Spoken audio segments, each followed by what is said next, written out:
The internet cut out, which deleted the stream. Hopefully this time it works.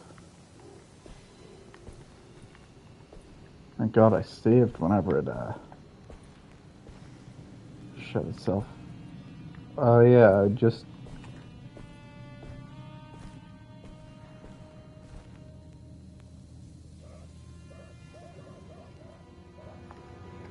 just met our little maggoty friend, eh? Oh, I should reload.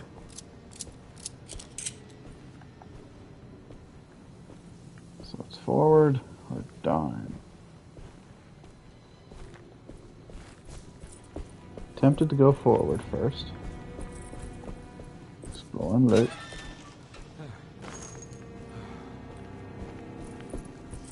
Always loot. Is the controller really gonna bugger? Well. It's a good thing I have a second one charging, isn't it? These things don't have any battery life anymore.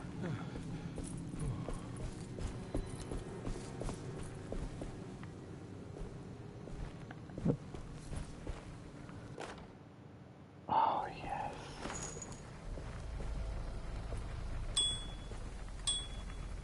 Ding ding.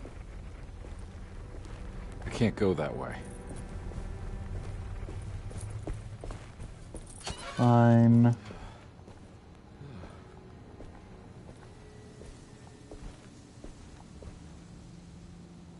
Batiste key. Oh, Batiste. I just realized. You're the guy from the notes.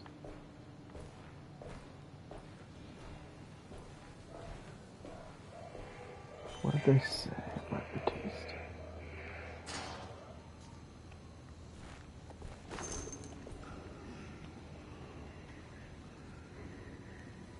That's pretty culty. What is that? Oh.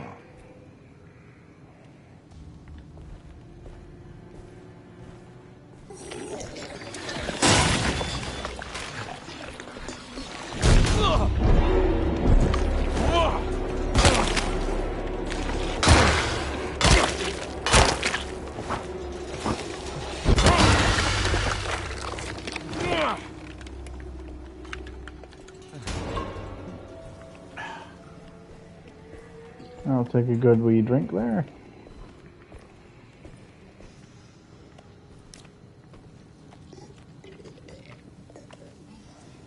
There's more of them up there.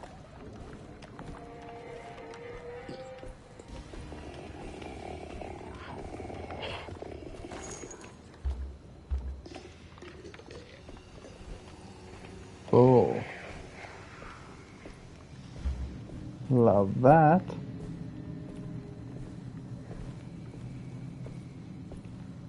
Max bullets is 26.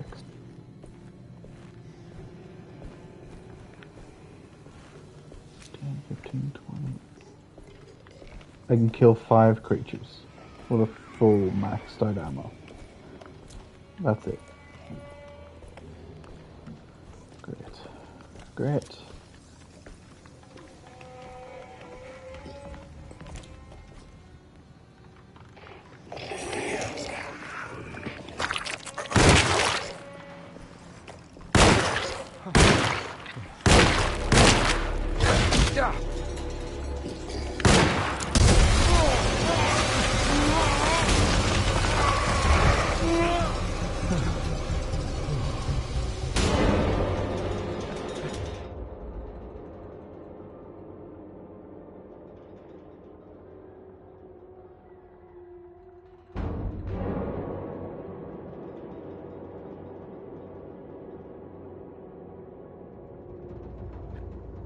Really starting to hit these controllers.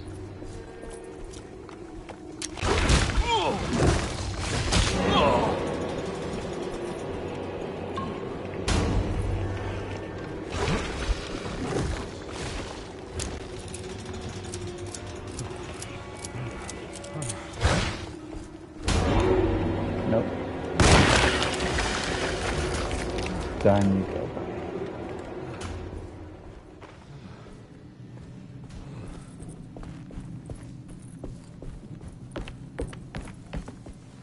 They're useless.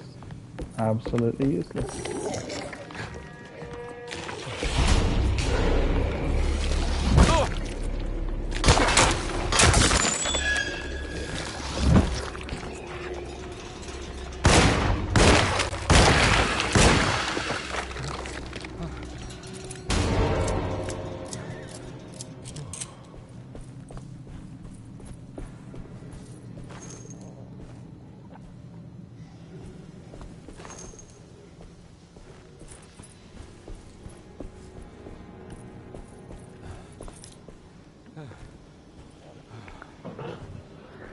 So much for having maxed ammo. That lasted all of nothing. I hope there's a better weapon than a pistol. Or I can upgrade a pistol. Juju.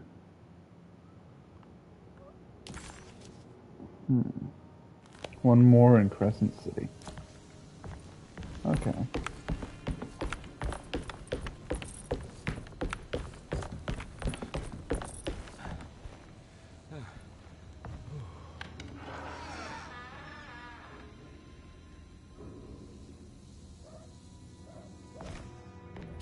I recognize this place. It's Miss Jackson's seance parlor. Let's see if she's got any information on Jeremy's talisman. Can't shut the door. That's great. Okay, I wanted to, oh yeah, it auto does it. I forgot about that. It's the talisman, like the one in the painting. Cool. An old talisman shaped over centuries. The engraving of the numbers looks to be less than 100 years old, but the base could be from antiquity. Polished black sunstone in the middle has a glass finish, and occasionally gives the impression of hiding a picture within itself.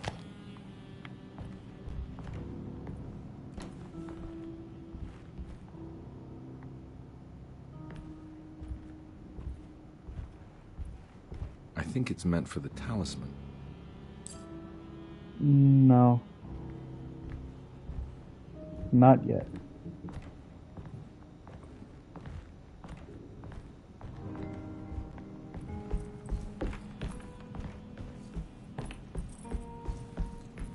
Talisman schematics.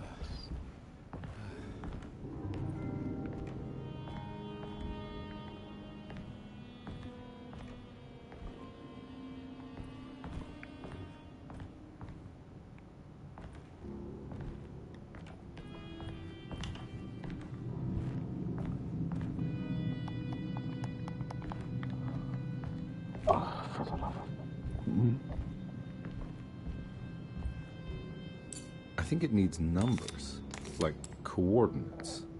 Maybe there's something in Jeremy's notes.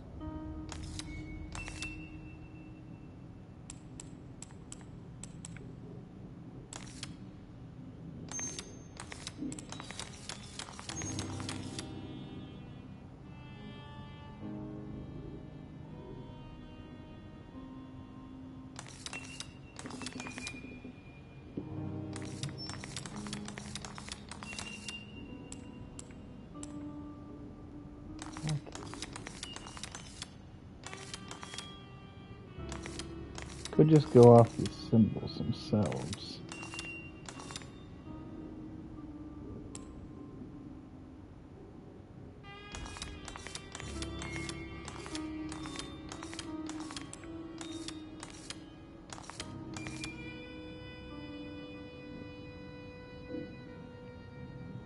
Looks fairly good.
358.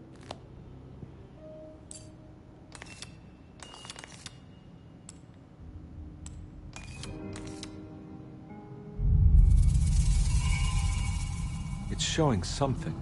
A place? Where is that?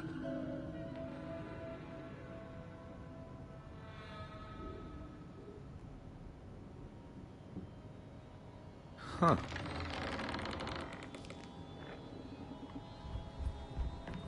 Open says me. Apparently.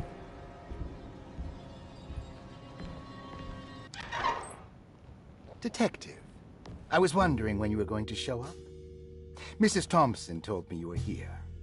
I understand you are working for Jeremy Hartwood's niece. Yeah, I guess so. I mean, you're not wrong. We came here for her uncle. I just didn't expect... I didn't expect this. You are Dr. Gray, right? That's right. You don't happen to have some identification, Detective. I'm not keen on having strangers prying into my business. Oh, Detective Edward Carnsby, Decatur Street, New Orleans.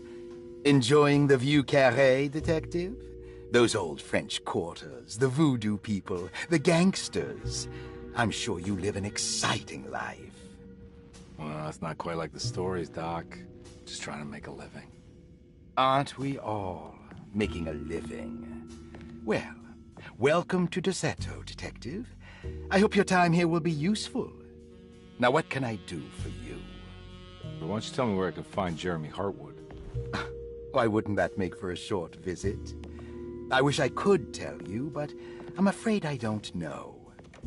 A drink, Detective? Anything brandy.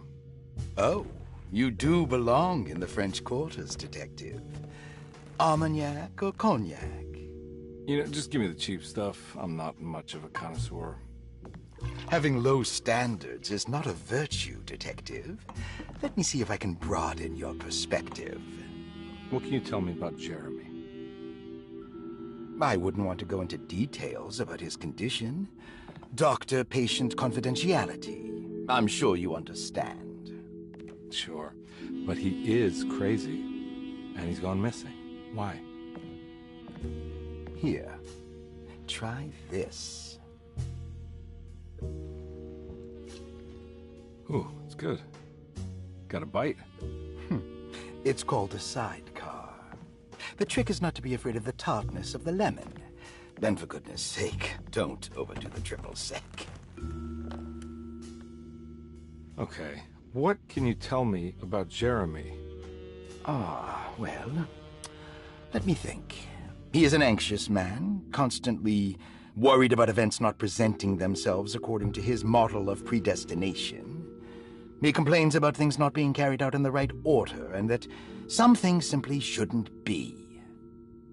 Is any of this helpful to you? Not really. I was hoping for some direction where to look next. I'm sorry. I have nothing for you then. You should talk to my orderlies. They have been looking for him for a while now. I'm sure they would appreciate your help. Yeah, I ran into Batiste earlier. Come to think of it, he might have given me a lead. Oh, excellent. So your investigation is already underway. I'm gonna go, but I'm sure we'll meet again. Looking forward to it. Safe returns.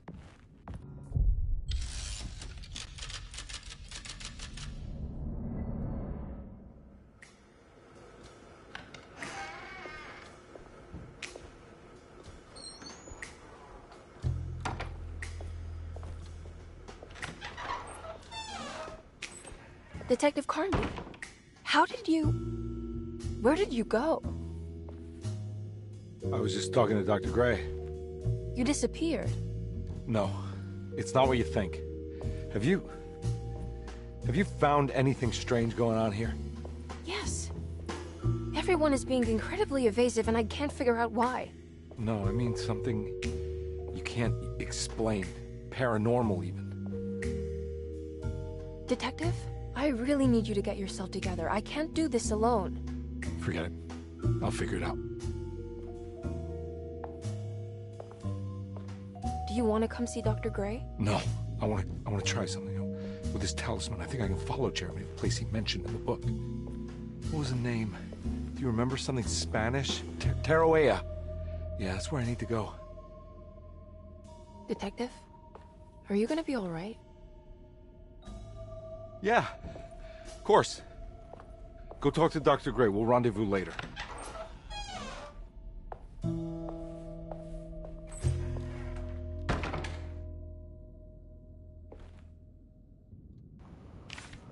Well, This talisman brought me back from the French Quarter in the blink of an eye. If Jeremy can travel so easily, then he could be hiding anywhere, even Tarawea. If he can do it, so can I. I just need to figure out how the talisman works.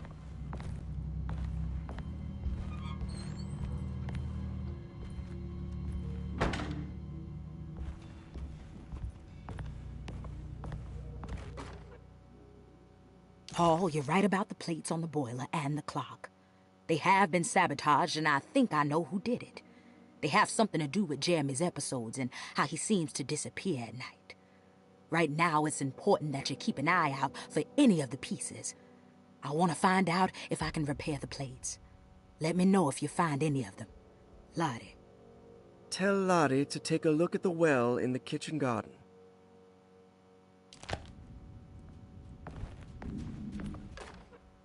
Dr. Elmore Lee Gray is DeSeto's chief doctor. Accounting and all administrative work is handled by me, Paul Waits. Magdalena Thompson, or Mags, is responsible for the household. Jean-Baptiste and Charlotte Tabois are responsible for keeping the guests' medical regimens in check. Finally, Jack Chance is our gardener, who can occasionally be seen in the conservatory, but is for the most part busy outside. There are currently 6 guests at DeSeto. Malcolm McCarthy and Ruth Tallant reside on the first floor. Jeremy Hartwood, Elisabetta Perosi, Grace Saunders, and of course, Cassandra Beauregard live on the second floor. huh. Number 3 is unwritten. Interesting, that.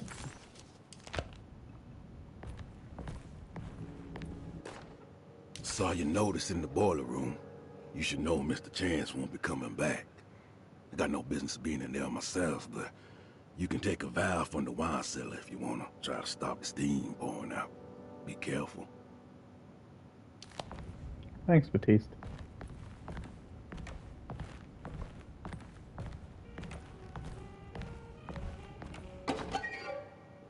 Rorschach. When it makes you worse.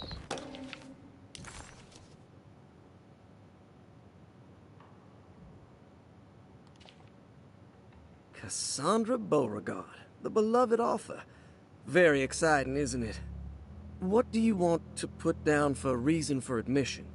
What her agent told us. Cassandra suffers from writer's block and needs to finish her moving picture script before the end of June. Mr. Chardot suggests Cassandra's heavy use of barbiturates is holding her back and risks ruining her career. And how should we summarize her personal history? Let's keep it short. Cassandra Beauregard is a beloved crime author who managed to pull herself out of poverty and into stardom. 5 years ago, she tried killing herself by jumping off a balcony. The incident left her a cripple and now relies heavily on her wheelchair. And for diagnostic impressions? Cassandra suffers chronic back pain following her suicide attempt. She self-administers morphine to keep herself ambulant, but has become addicted, and the desired effect is now lost.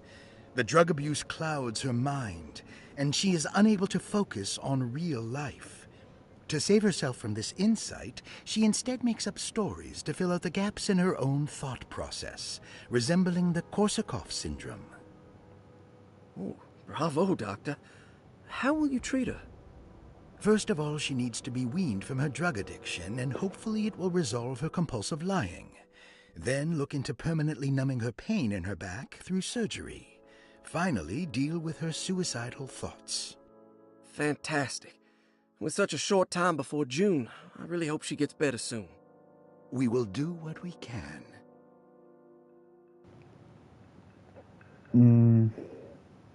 Surgery's not going to fix that. Might fix the back, but will never remove the pain. Grace Saunders, 11 years old. Reason for admission? The mother insists on strict supervision by a proper gentleman to avoid further perversion of Grace's adolescence. Personal history? Grace's family possesses modest wealth and status. Her childhood seems ordinary, spending most of her time with private teachers and family friends. Grace's father recently passed away, leaving her mother the sole caregiver. And diagnostic impressions? Grace has trouble dealing with her father's death. She is willingly suppressing her feelings on the matter and isn't properly acknowledging the trauma she suffered. Any planned treatment? Grace needs nothing out of the ordinary. She simply needs parental guidance. Eventually, we can work on her feelings toward her father. Thank you, Doctor. I'll finish the paperwork and get her installed. Malcolm McCarthy, 54 years of age. Reason for admission? McCarthy admitted himself to Dorsetto, stating simply that he needs some damn rest. And personal history? McCarthy claims he used to work as a lawyer in Baton Rouge, but says he can't go into details because of some legal dispute. His background remains largely a mystery, except for the occasional clue that he drops in conversation. Huh. And diagnostic impressions? McCarthy is an anxious man and an alcoholic. He often tells half-truths due to some deep-seated inability to trust other people. And how will you treat that? McCarthy will take some time to open up. Spending time with Jack's dog or the child should be good for him. Their harmless nature will help build his sense of trust. Thank you, Doctor.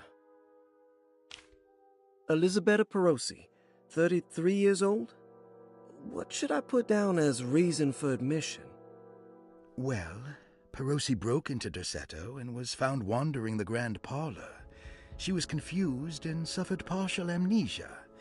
She insisted she belonged here and offered to pay for her stay. Right. What do you make of her story? Perosi claims to have been a member of the Astarte artist colony some 20 years ago, a claim that seems contrafactual due to her young age. She looks to be and even thinks she is 33 years of age. That would make her a child at the time. It seems fair to say that Perosi's story is untrue, deliberately so or not. Diagnostic impressions? Do you have anything? Perosi's story is peculiar because she retracted her story about the artist colony. She no longer claims to be the same person as Elisabetta Perosi. However, my staff's research has confirmed there was a Perosi at that time who was in her early 30s. I suppose this case will take some time to investigate. How will you go about it? I wanted to contact the real Perosi, but it seems the whole colony disappeared one night. September 29th, 1915, during a hurricane. I will have to take it slow and figure out what this spell of impersonation could have been. Oh, I'm sure it will all clear up eventually. Thank you, Doctor. Ruth Talon, 29 years of age. Reason for admission? Ruth's father wishes that his daughter be removed from New Orleans nightlife for the foreseeable future. He fears that her overly free spirit is tarnishing the family's reputation. Sounds simple enough. Personal history? Ruth comes from considerable wealth. Her family owns several hotels and restaurants. Unlike the rest of the family, her sense of adventure has taken her around the world, including France during the Great War as a photojournalist. The last decade, she has provoked many rumors of being a debauched flapper, bordering on nymphomania. And diagnostic impressions? Despite her father's frivolous reasons for her to be admitted, Ruth does seem to provide an interesting case. She is refreshingly open and doesn't shy away from talking about her life during the war or her continuous celebration after returning to the States. She is admittedly a sexual deviant and feels no remorse. And her treatment plan? Simply staying at Derceto should do wonders for Ruth. If not, at least for her family's reputation. Ruth doesn't need to change, but with therapy I might be able to share with her some sympathy towards her family. I doubt she will settle down and become as dull as the rest of them, but at least she might try to be more discreet in the future.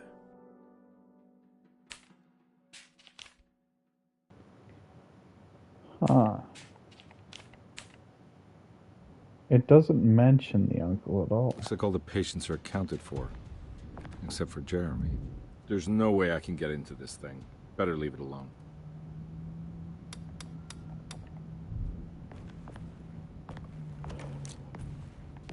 Did you read it? I need the key.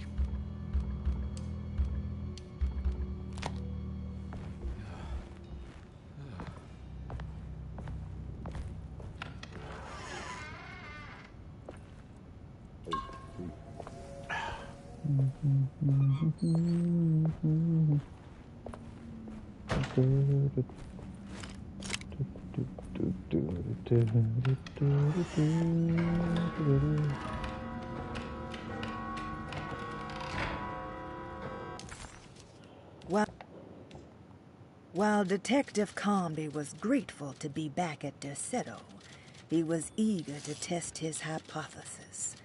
After having suffered through that sinister world, dressed as the French Quarter, Jeremy's writing could be read much more literally. What if Jeremy used his talisman to actually visit those places he mentioned in the book? Carnsby felt certain that this was the answer. He wouldn't find Jeremy hiding inside Derceto. He would be in one of those other worlds. And to follow in his steps, Carnsby would have to investigate the old clock and the boiler and find out what part they played.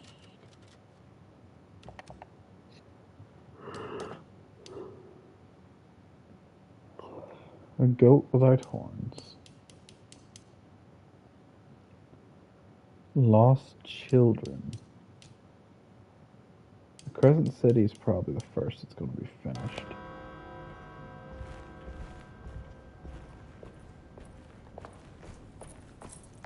Let's go chat with Rosie.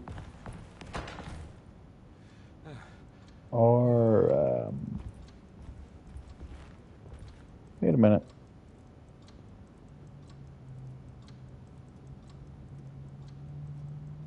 I came down from... Oh, they must have done a cutscene. Oh.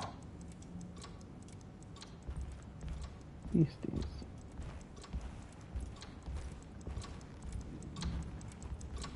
It's stained. Looks like some kind of rot. This must be the clock that Jeremy wrote about in the commonplace book. Huh. Looks like the plate that held the talisman in the seance room. But it's broken and missing some pieces. I need the key.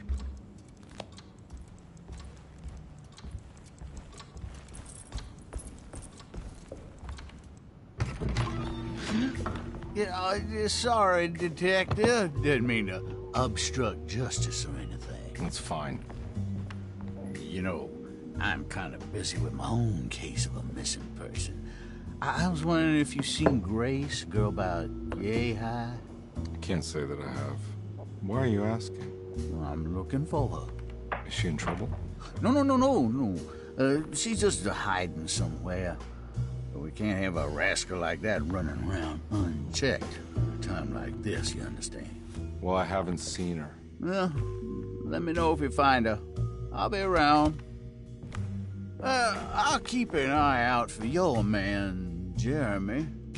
You scratch my back, Detective, and I'll scratch yours.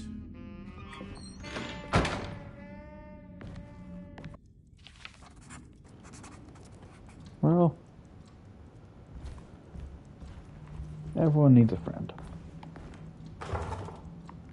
I'm glad the Wii-In and the,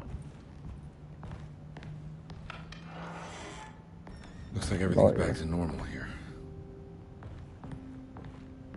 We're getting along.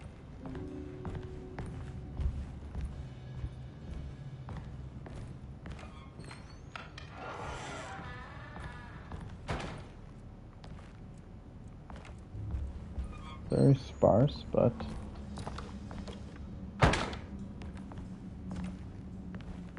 can you loot it?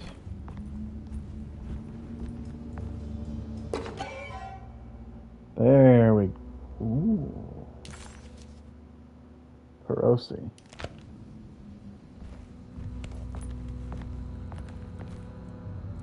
Elizabetta Perosi. EP. But this isn't her room, I don't think.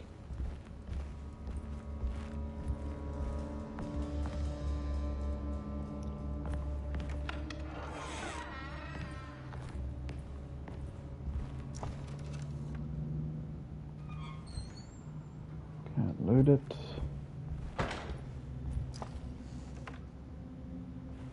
Can I? No.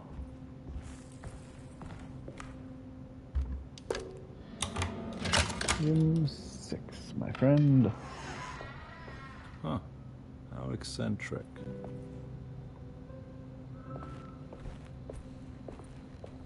What are these symbols? Looks like alchemy or star constellations. They are star signs.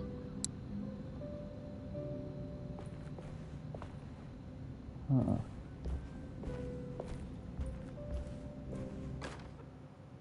Will I need to remember how to get them out again? They are locked up for good reason. I am sure she is still able to whisper the answer in the ears of the wrong people. But not for long. I will see her burned soon enough. That black goat will be sacrificed to put an end to it all. Then it will all be over. No more Derceto, and sadly, no Astarte.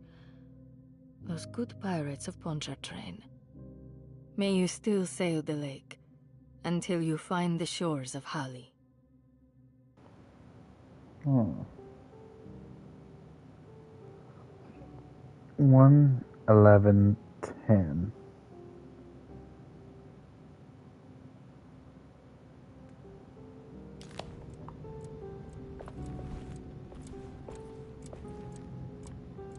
I want to loot.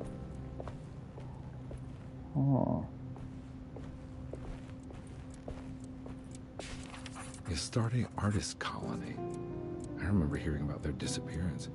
Must have been 15 years or more now.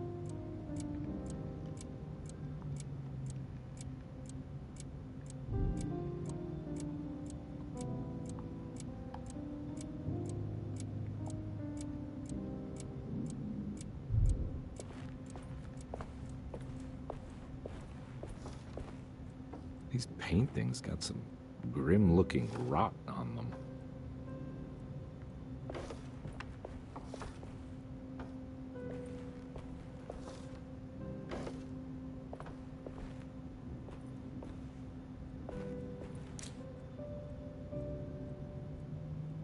Huh.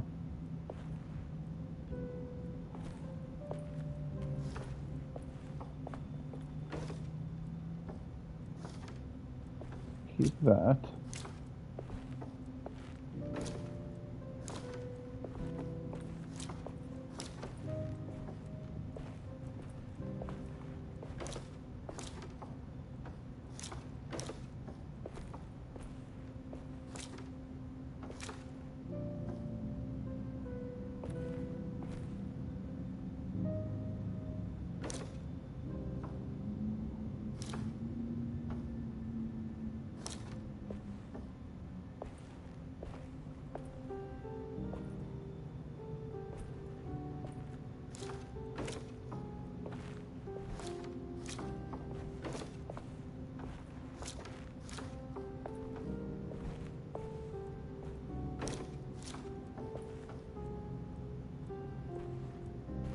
Can I move that?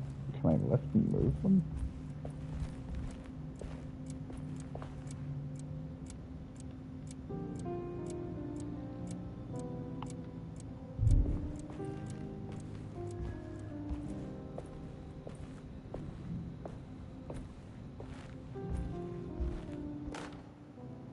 I did it.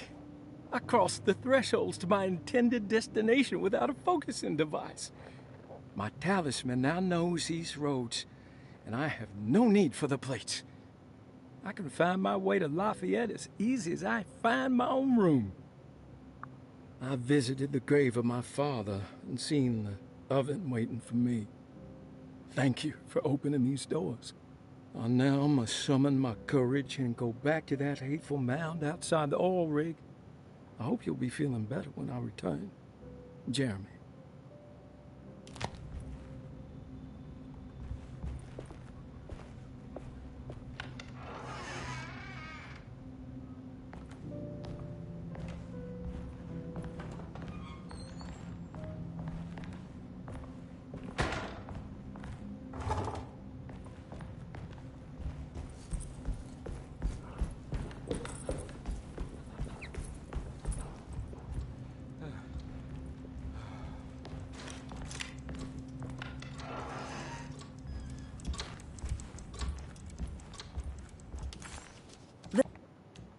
The simple astrology cipher was a favorite among the artists who lived in the house 20 years ago.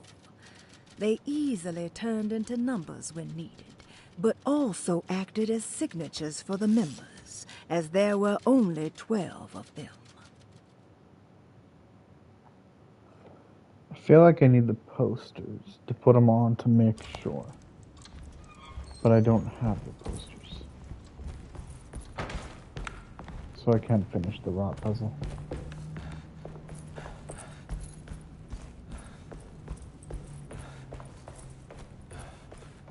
But I need the key. Of course.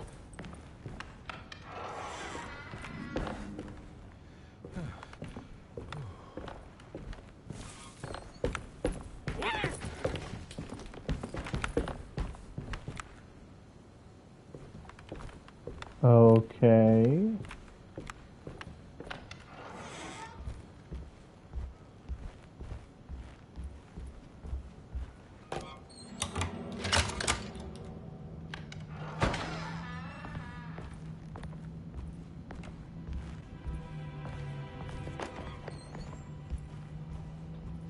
Sorry, buddy. Lost Plantations of Lost Louisiana. Plantations of Louisiana. Thierry Briclot, 1917. Deseto was a small plantation on the eastern shore of Lake Pontchartrain. The land was considered difficult for industry and was sold for only $30 to Elijah Pickford in 1818. Pickford employed hundreds of workers from nearby New Orleans to clear the woods and build a small plantation mansion facing the lake with a striking Greek Revival temple facade. Deseto kept a modest production of Barrique tobacco and indigo that persisted up till the Civil War. During the antebellum era, Deseto was the source of many rumors concerning voodoo and witchcraft. People who traveled the lake reported seeing people dance at night in front of bonfires, bleating and wailing. On June 17, 1862, Captain J.W. Norton of the Union Army recounts leading a raiding party from ships anchored in Lake Pontchartrain in order to seize control of Deseto and free the slaves working there. The captain was surprised to find the workers fighting back with unprecedented zeal. Norton's account describes these men and women as enraged with fanaticism.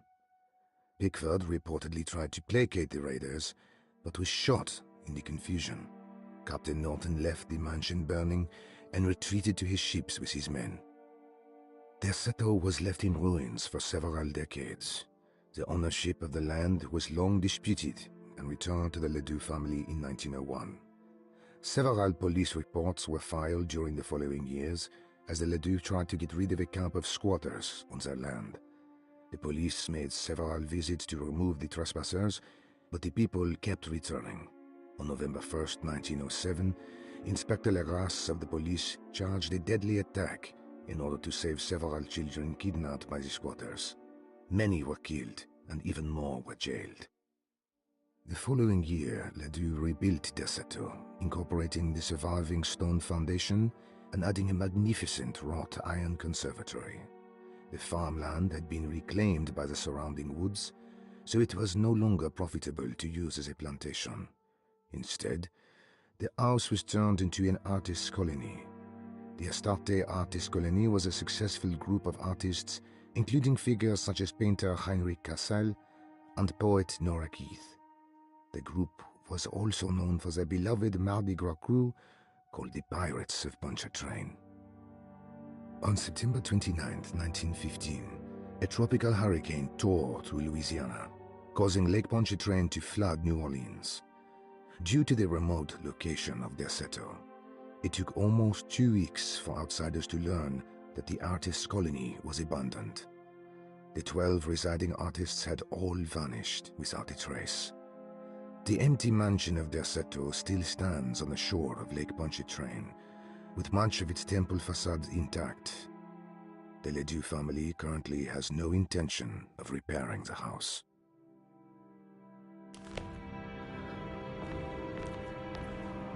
Oh.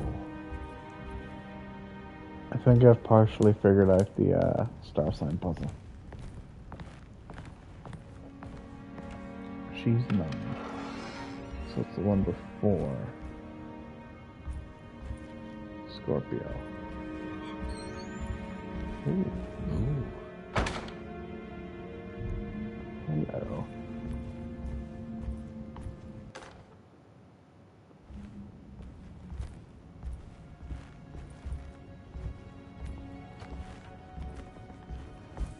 That's a fancy weapon.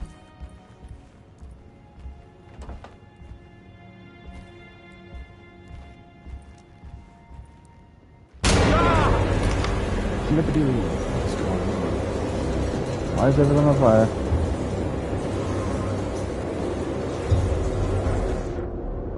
World wants to kill me.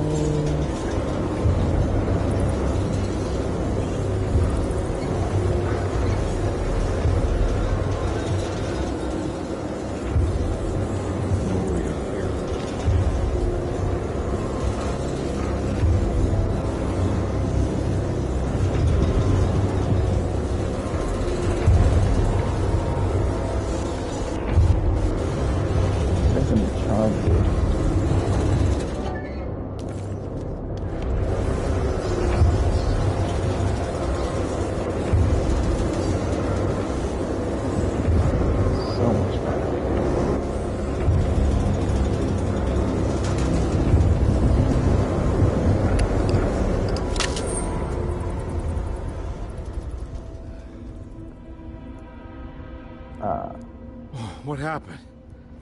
Everything's normal again? Alright. Do I still have bolt cutters?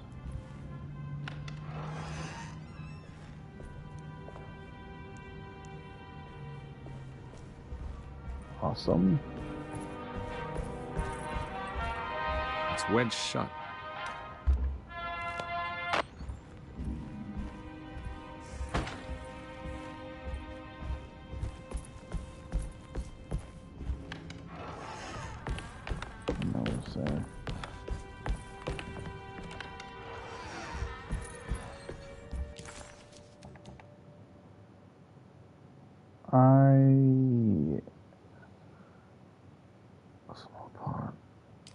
Library. I couldn't go to the library.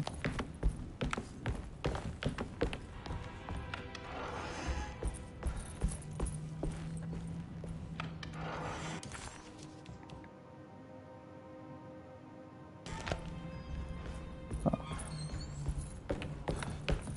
Ah. Blue means I've done everything. Purple means there's stuff to do.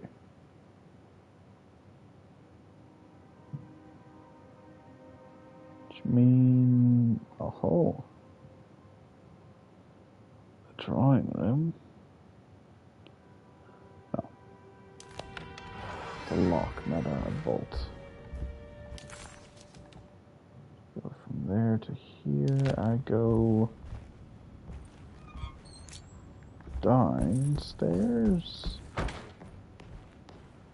Yeah.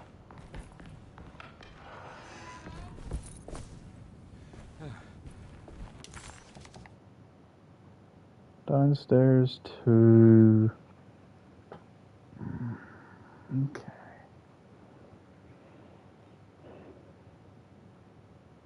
Boiler room. I need to go to the wine cellar first. To get there, I probably need these cable cutters.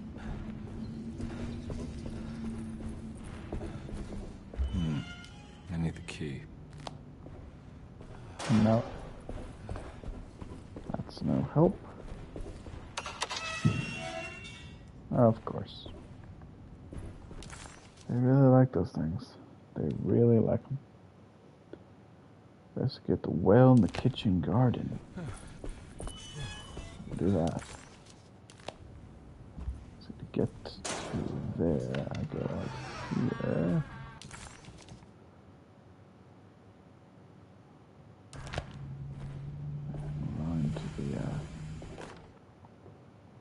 You know, Mr. Waits, I saw a piece of the plate that Liza broke. I think she's been hiding them. She's not very good at it. She just chucked it into the little room with all the tools behind the boiler. I left it there. I didn't want to embarrass her by picking it up while she was looking. We went upstairs instead and played backgammon. I let her win, because she's so unhappy. The piece looked like the one on display in Cassandra's room. You know about that one already, right? Or is your eyesight really that fuzzy? I hope you don't feel bad about your glasses. You only look stupid when you squint. Maybe if you had more eyes, you would see these things. I wish you had all the eyes you needed. Your best and favorite guest, Grace.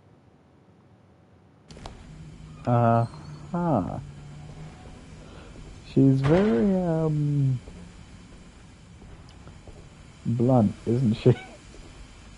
I like Grace.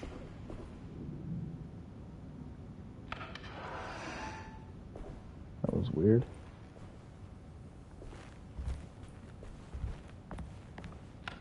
Grace is pretty fun.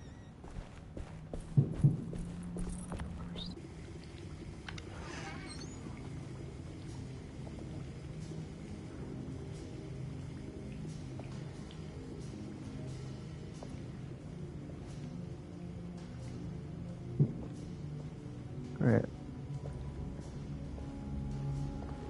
Fireworks are pissing off next door school.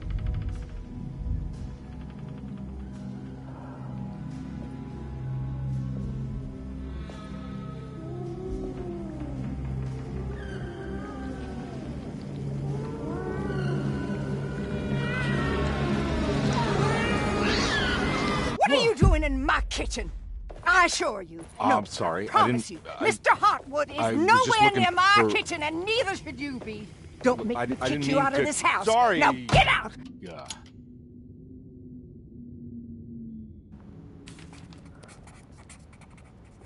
Can I go back in anyway? No. Okay.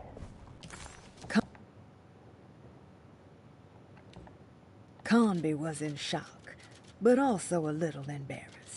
The housekeeper was furious to find him searching through the kitchen and had run him out of the room. There was something strange going on with her, but it didn't feel connected to the case, so he decided to stay out of her way.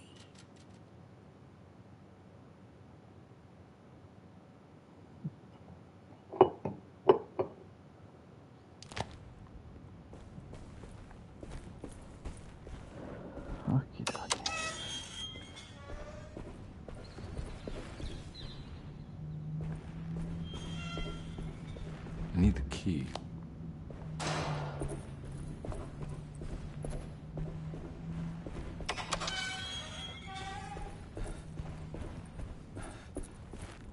That's why I have the library way. Okay.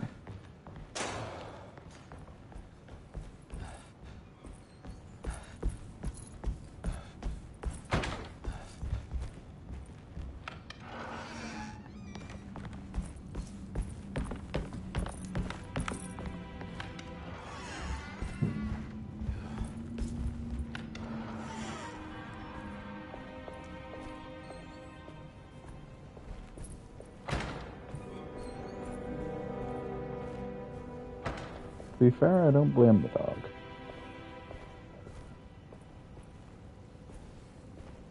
Those buggers have been lighting off fireworks for hours.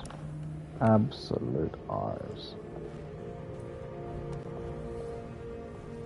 It's been going on and on for a few weeks now, but they just haven't stopped today.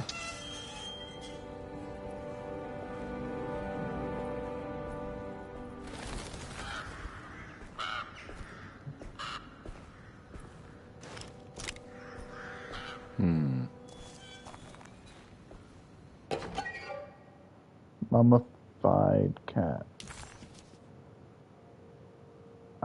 This can't be real.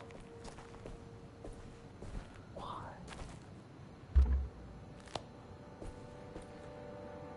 Huh. Oh, I see. Pour the water in, and then it rises. Gotcha.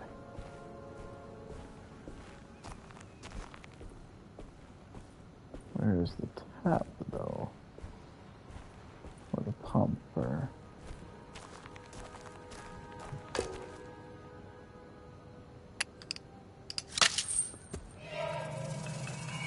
Got it.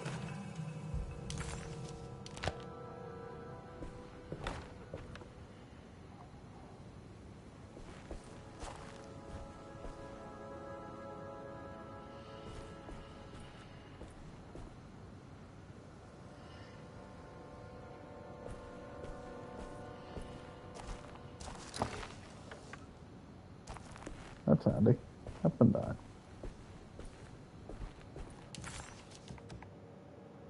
If I go this way, I get to a, oh.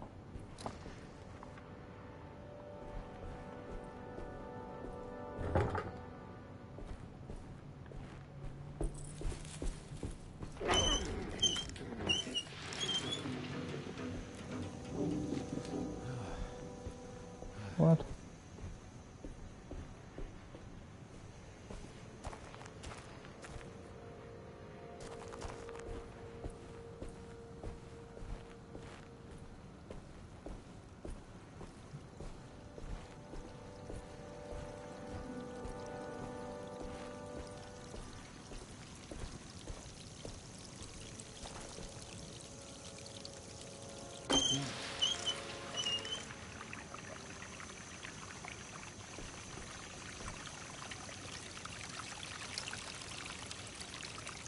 Thank you.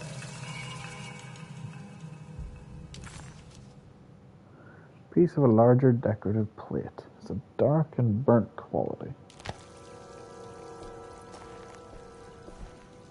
If you turn that off, you save water.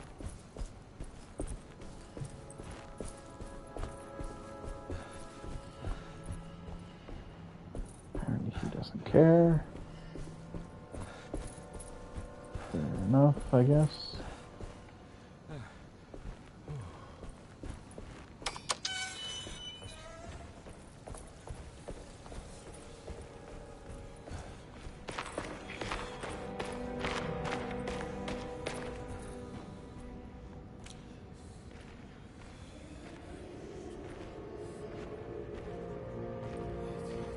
Oh, there was a thing there when I first went through, wasn't there? He spoke when he was around here, but I didn't know why. Oh, I'm an idiot.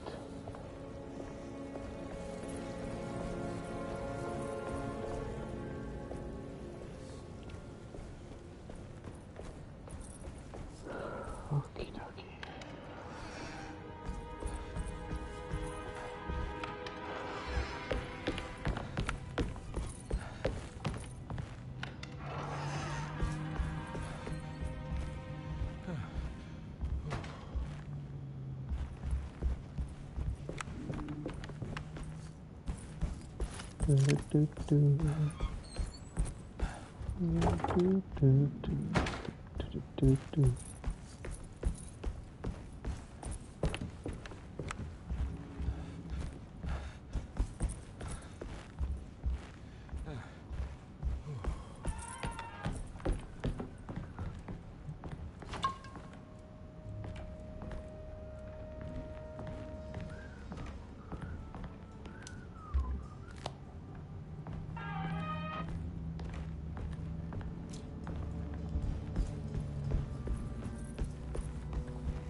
This one is a bathroom.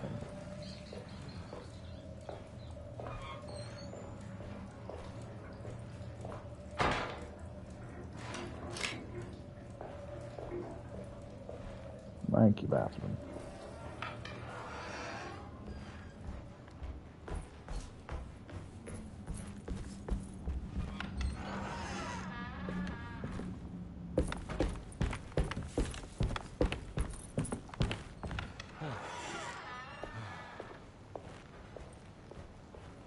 Wait, when I was inside the first time, could I have just put the ladder up and walked? Instead of having to go all the way around.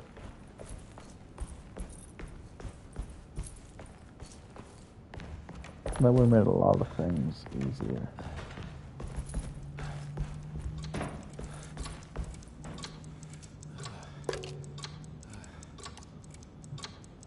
Okay.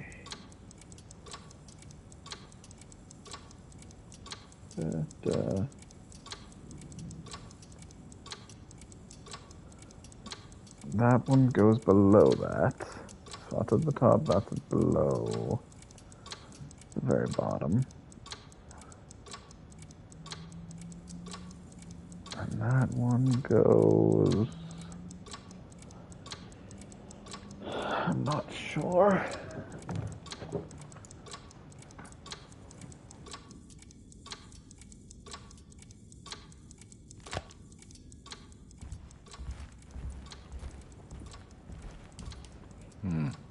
I need the key.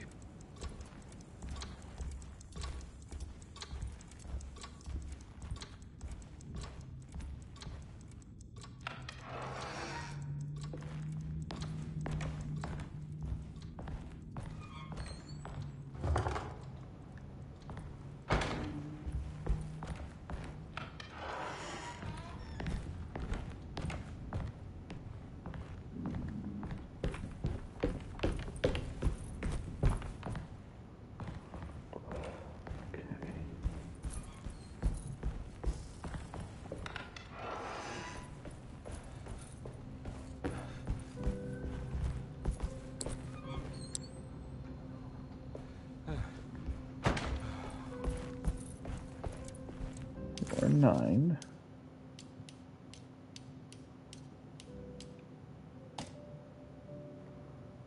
Which means Libra.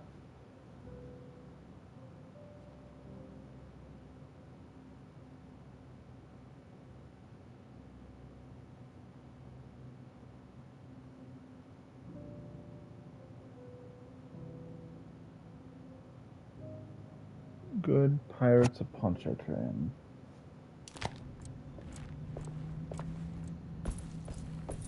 Libra.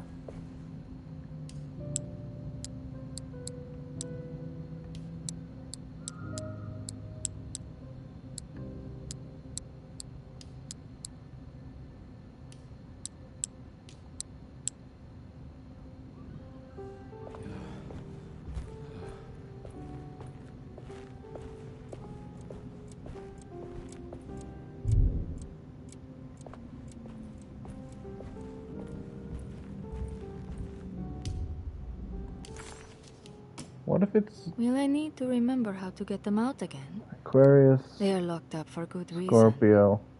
I am sure she is still... Sagittarius.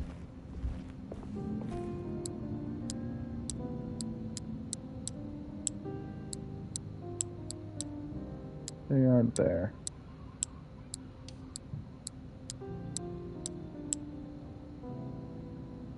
Libra. Leo. Gemini.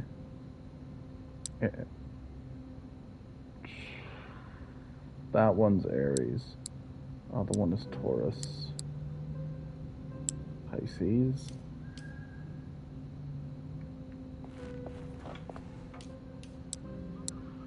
I feel like Pisces.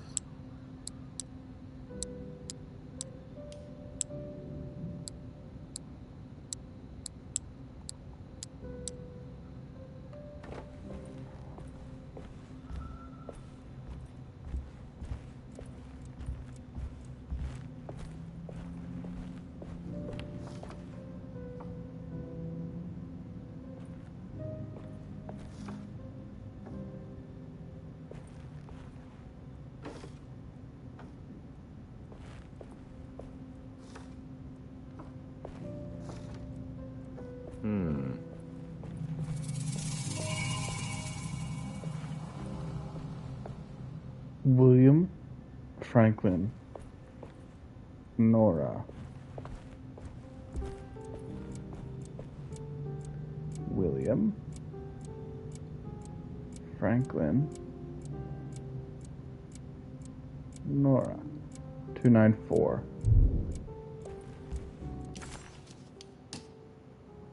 Which would be Pisces, Libra, Taurus. I used to make Taurus charms. They were very decent money. Got it. Like 150 per. No, it's not a lot nowadays, but back in like 2013, 2014. That was good. Oh, what? Gogi.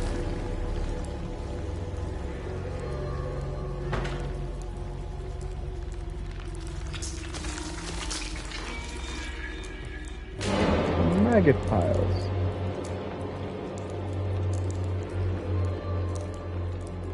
Awesome. So I just gotta run through maggot there. Whoa.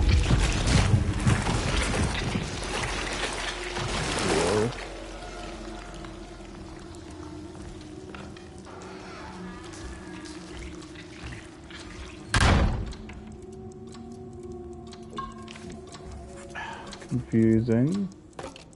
I think, what the hell is going on?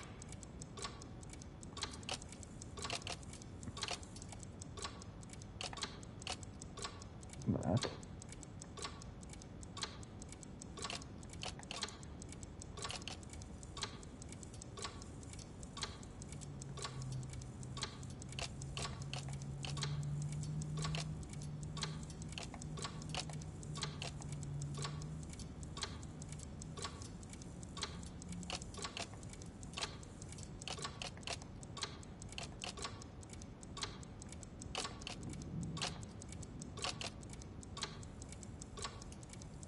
There was something in the commonplace book about this.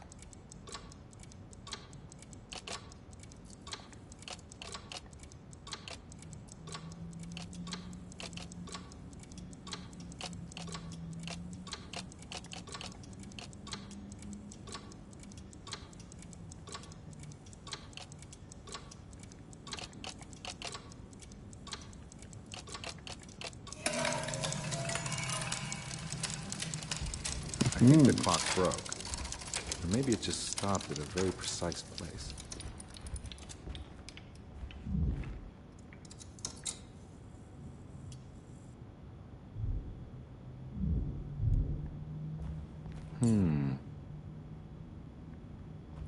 Oh. Small 3. Big, medium 4. Big 6.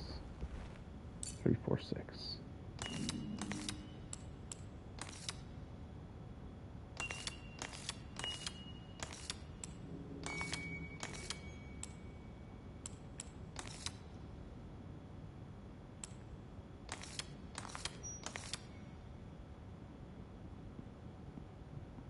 There's a picture in the black glass. It's showing me something.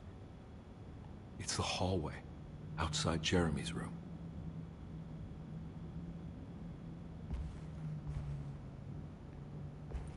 Why can't I control the... Okay.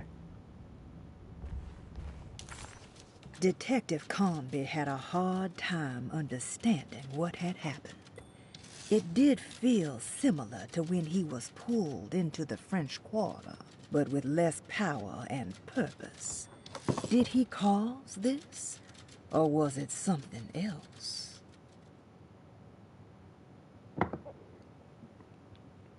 I absolutely caused it.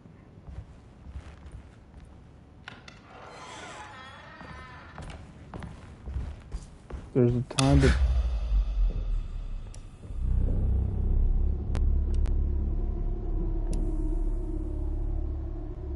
God damn it. Why does this hallway hit me? Why do you hit me, hallway?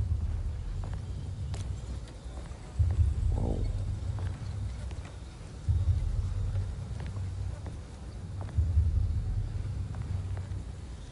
That's a mother trucker of a...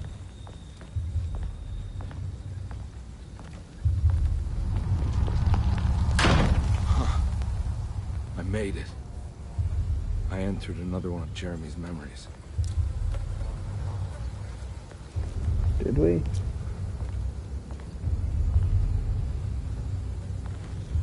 He was in here.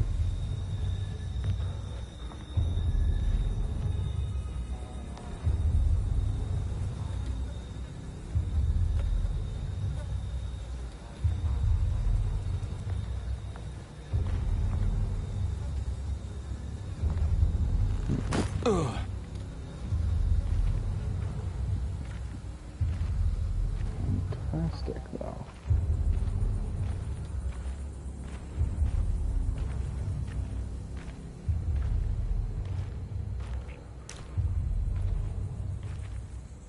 The gun lets me in the light better.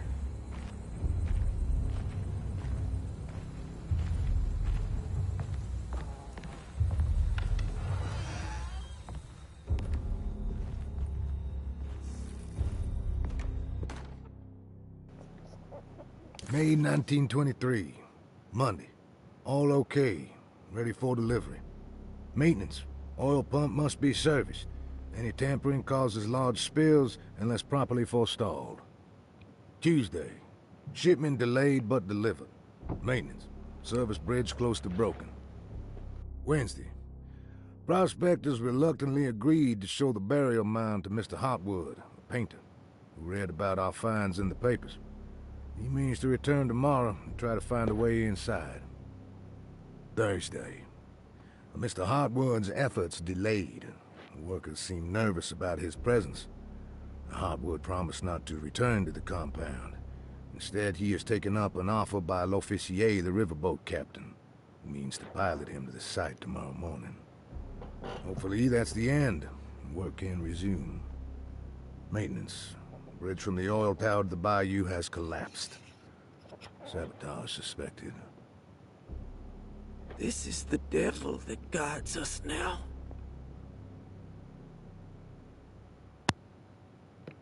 Huh. Cool.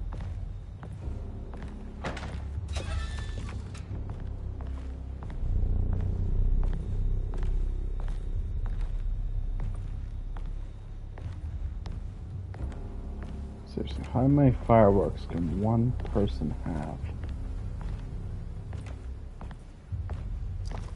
How do you even buy that many?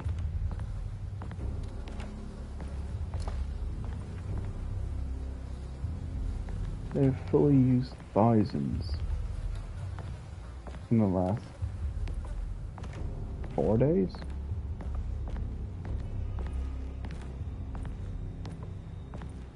I need the key.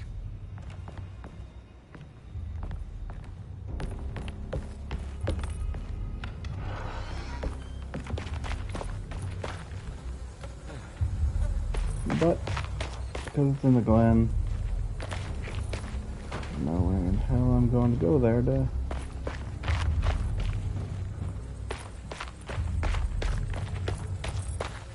ask.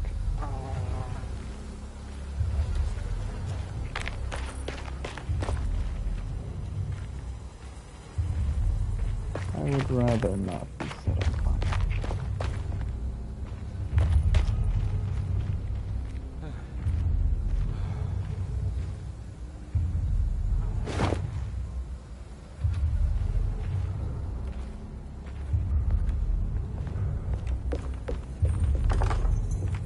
Locked.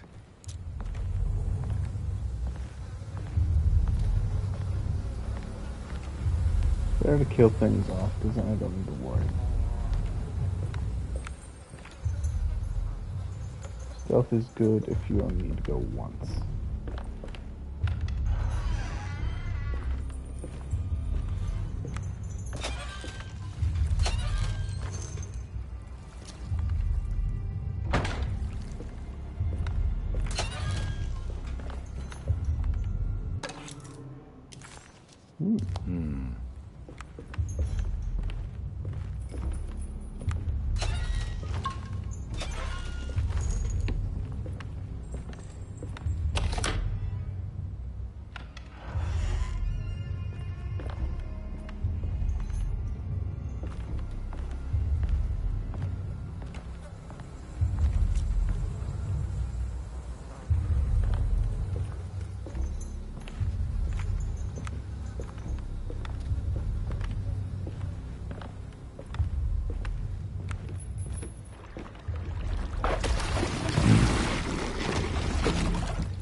Hello? There's something missing. The boat?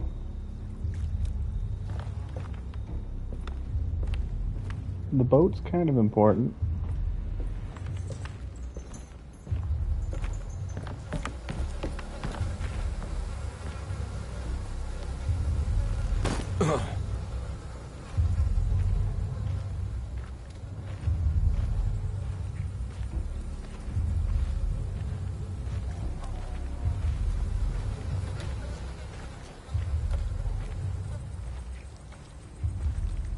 So I'm gonna buy you.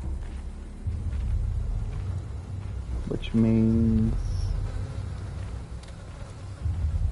plenty of bitey friends.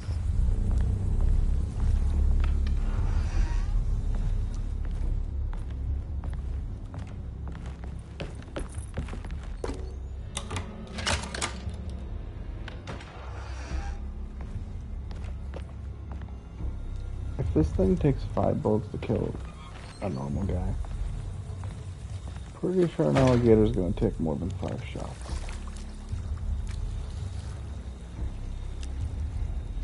I only see 2 of them.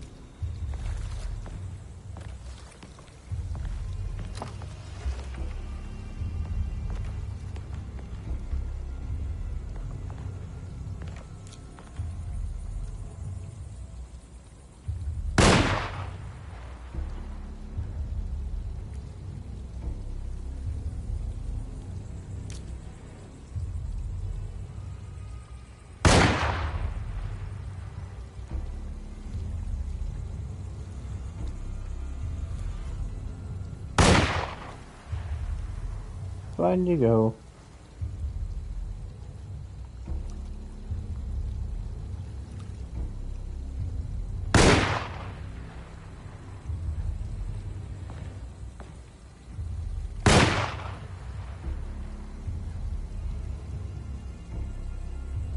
That big one isn't going down.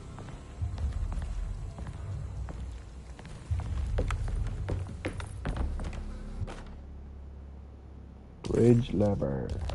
Got it.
I'm tempted to kind of go that way, though.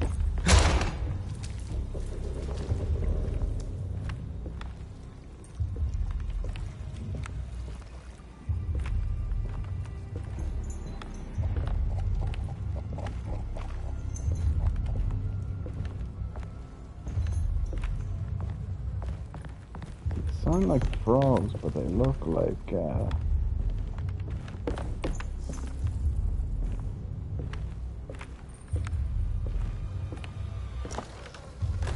they kind of look like something out of a chant.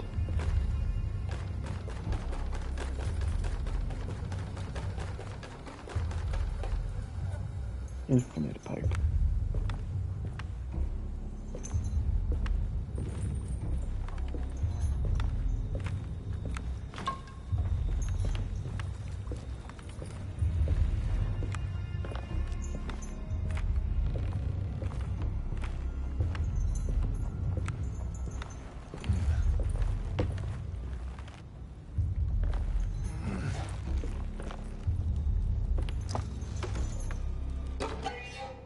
Discarded pallet.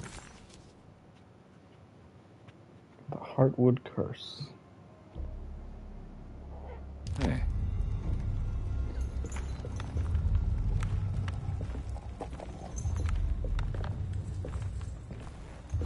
I'm guessing he goes through these worlds first, and then she goes through them after I've...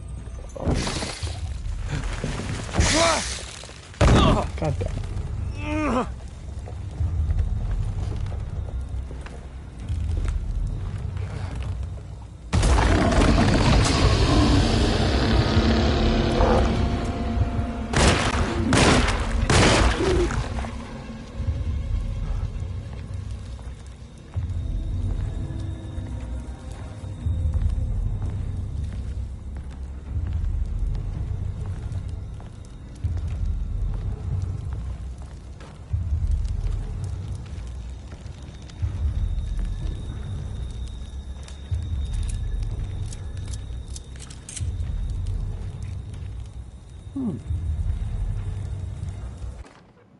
I am tempted to smack someone with a north. I know it does sound fun. Just a little bit.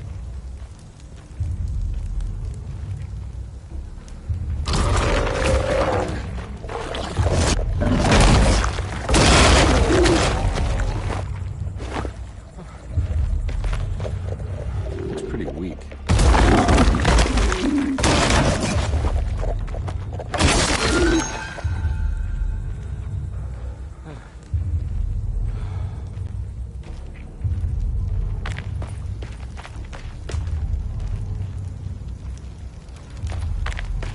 Didn't last long.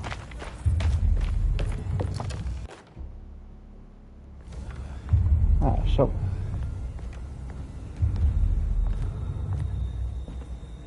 Good old friend. The shovel.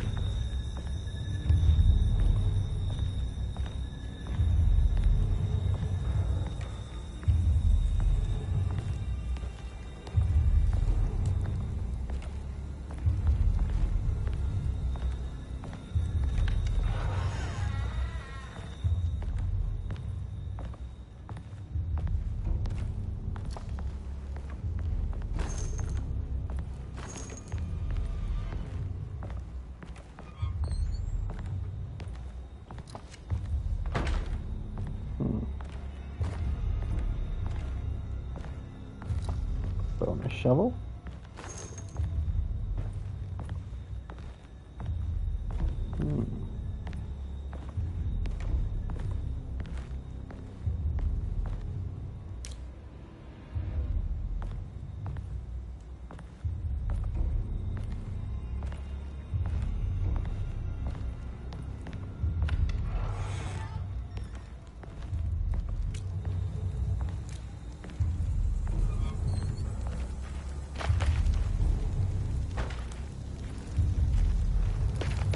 Exactly do I want to go?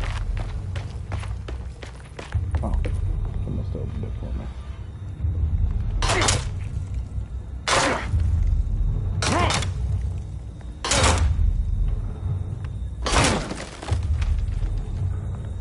The thin veneer of civilization.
gazing statuette.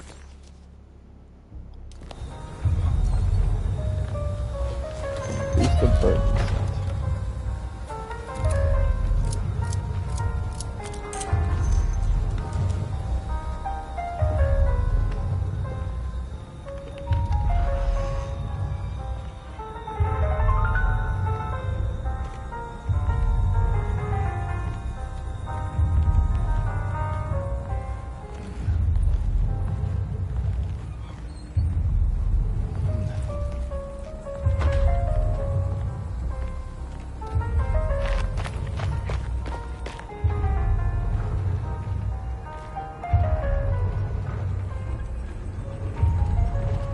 Make sure at least 4 diamond foils these things. That's what I want.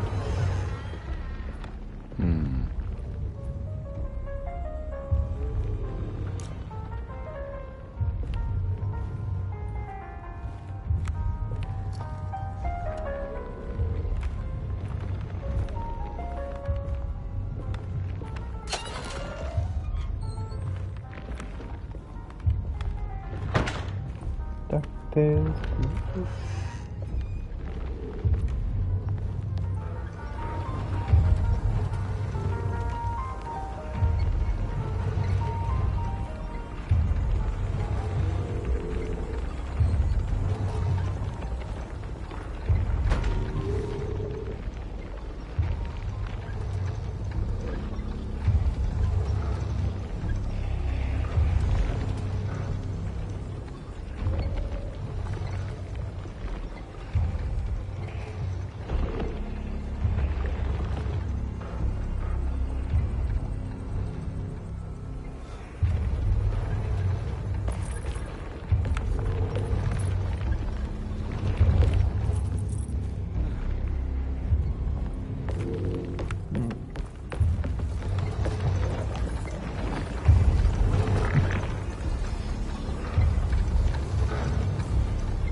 Layers of crystal.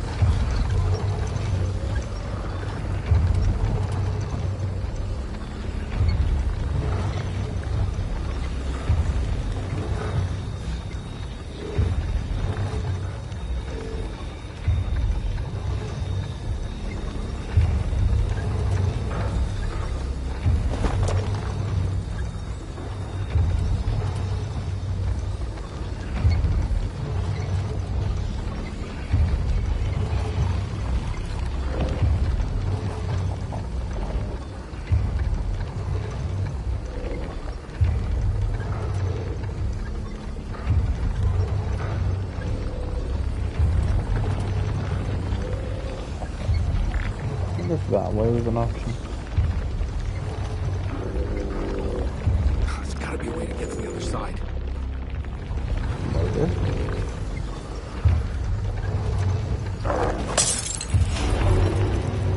This is a pretty effective option.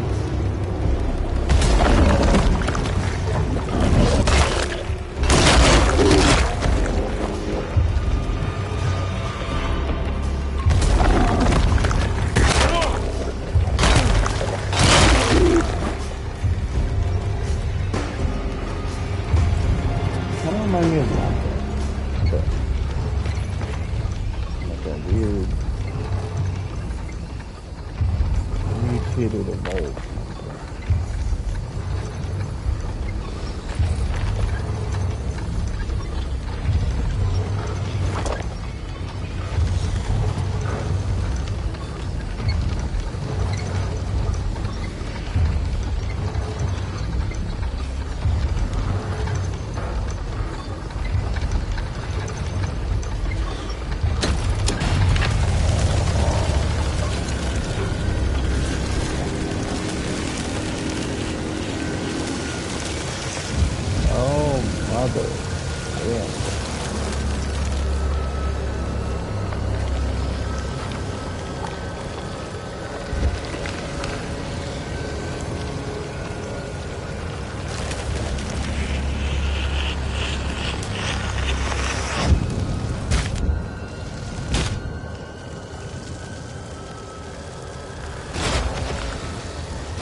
We go. This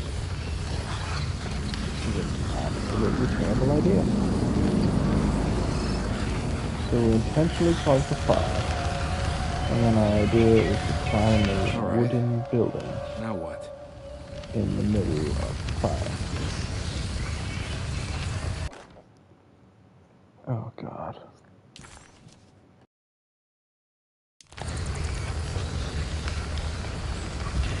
This.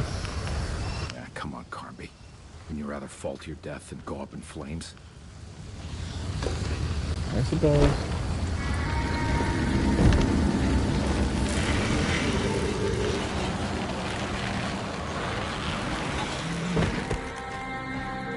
Actually, I'd rather go in flame. To be honest.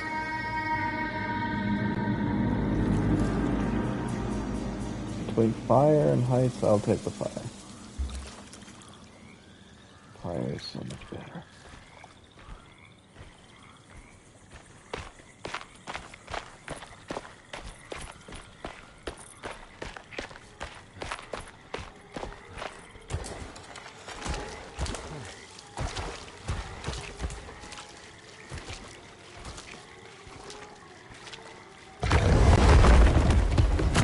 Oh.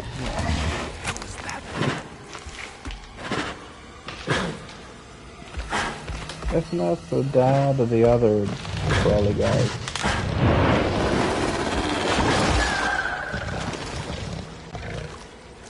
It got scared off. What big beastie can scare you, buddy?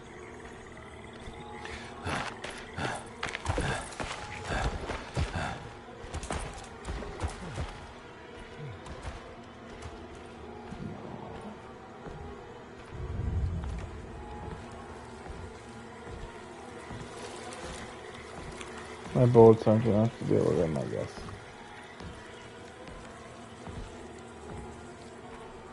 Currently.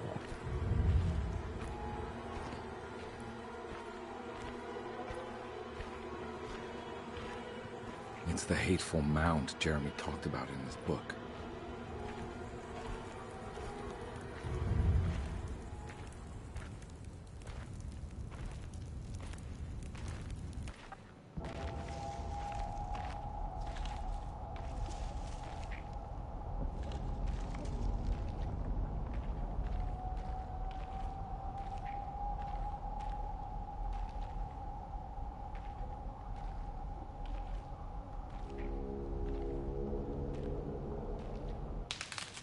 Don't come any closer.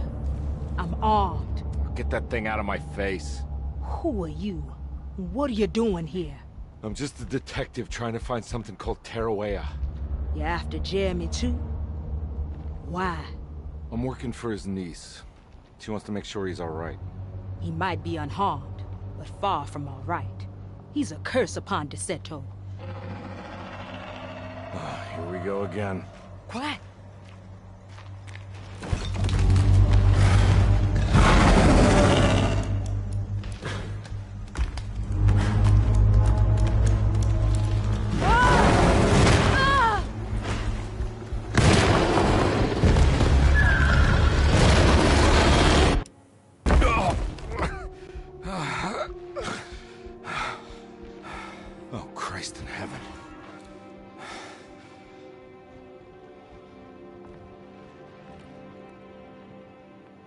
Lottie, I assume.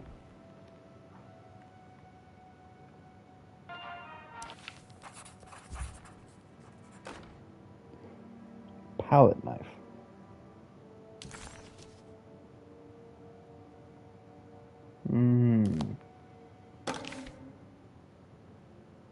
Reflections on the Power of the Verb in Certain Texts by Juan Luis Jorge. To act is in itself divine. Even the slightest movement of our hand is evidence of our soul in motion. Yet our free will is so easily overwhelmed by the dullness of everyday life. Our actions become rote and rigid in spite of luxury and comfort. True divinity is found in the choice of leaving the stage where we all perform. People who discover this freedom unexpectedly will be struck by the terror of this revelation and become paralyzed, or worse, turn to suicide. However, if you are able to weather that storm, you will discover that there is a divine path beyond that fear. There is a chance to dismount your destiny and make something new. Something that hasn't been planned for or predestined. There is difficulty in explaining this type of acting as it transcends our everyday choices. This isn't some banal decision choosing one career over the other, or even who I should marry. Leaving the stage, no matter how, isn't a matter of course correction. It's a rejection of the story that the Creator is telling.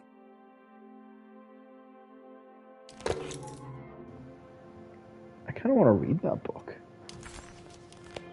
Sitting room key, palette knife.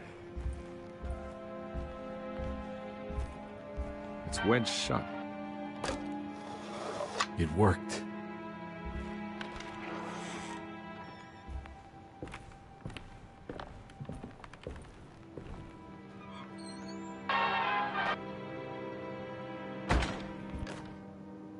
The Barlow lens. Instructions. To double the magnification of your telescope, simply fit this Barlow lens to your instrument. Then operate the fine tuners to adjust the distance between your lenses. This is easily done while looking through your eyepiece. Simply search for a position where your picture is clear and appears flat. When correctly tuned, your telescope should present a clear picture with magnificent magnification. Simple.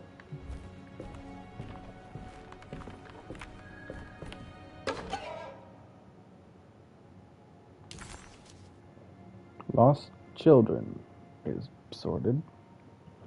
Show set bonus text. The lone and the lost walk a land of fear when there is nothing you recognize or no one to trust. Prepare for the worst. Something is coming and you best be ready. Take the gun in the parlor. Give them hell. What's this? I'm done.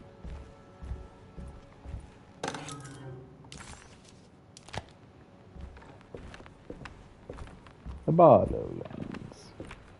I don't think I have everything I need. I do not currently. But I will have you. Now we're talking.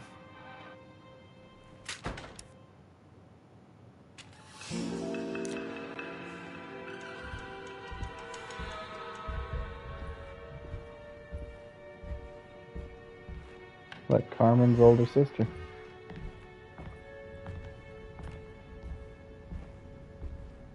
I'll name you Stella. Huh? What? Why is the room smoky?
That sucks. Royally sucks, my buddy.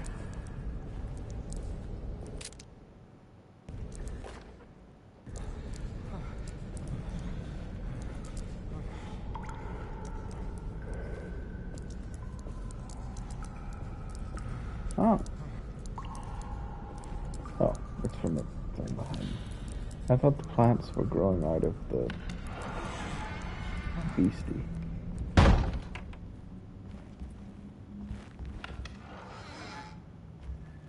Oh.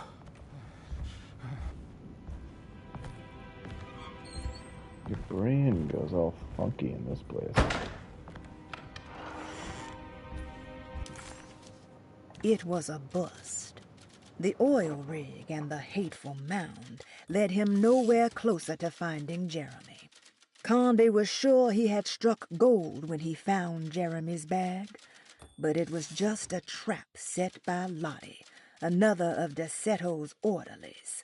Things got out of hand real quick, but somehow Carnsby managed to find his way back to DeSeto none the wiser. At least it was one item off his list.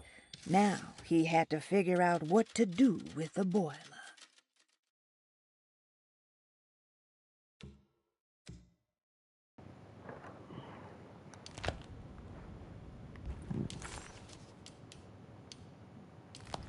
There was another palette knife for him. It's wedged shut. It worked.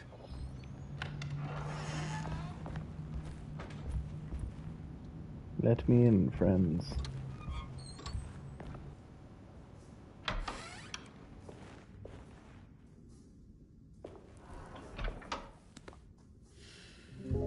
Detective Carnsby, how good of you to come. Let me pour you a drink. What happened here? This place looks like it was hit by a bomb. Welcome to the madhouse, Detective. Thanks. Did the ceiling just collapse? I heard it was something in the attic, something that was supposed to happen but didn't. How that could have such consequences is beyond me. The truth is, I don't know why the room looks like this. But I bet your friend Jeremy does. You know where I could find him? Oh, somewhere in his past, I suppose. He keeps going on about that mysterious dark man. I think he is hiding from him. Or maybe he's with him. I can't really keep up. I don't worry much. Take a look around this room. You may think it looks spectacularly devastated, but I just think it's finally found its stride. It fits perfectly with the state of this place and its loonies. The same goes for the nonsense with Jeremy. In my eyes, we finally managed to match the wild ride inside all of us. Well, I'm happy you find the evening so harmonious. I hope you don't mind me setting things right. Jeremy's business, that is. This room looks beyond my capabilities. Good luck, Detective. Hope to see you again soon. Yeah. Evening, miss.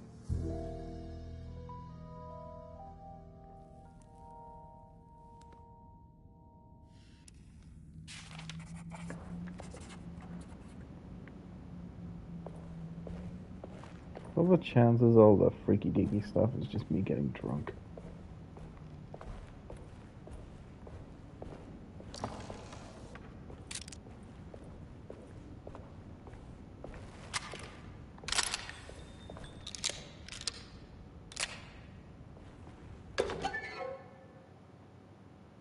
Well,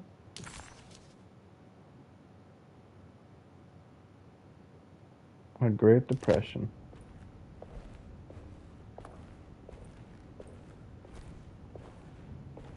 Still looks good though.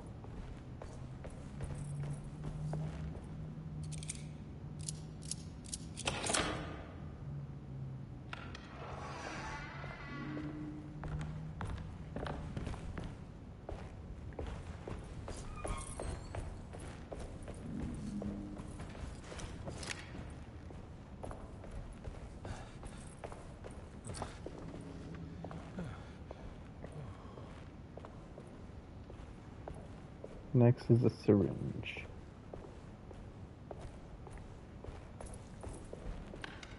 I can hazard a guess what's in the syringe. Oh, that's disappointing. Be lying if I said I wasn't hoping that would be a piano. Can I get some more of that whiskey? Go ahead, Detective. I don't think I can stomach any more anyway.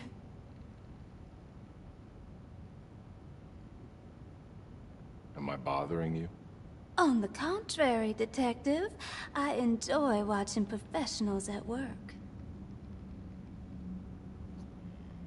Well, I better get going. Bye now, Detective. Don't take any wooden nickels.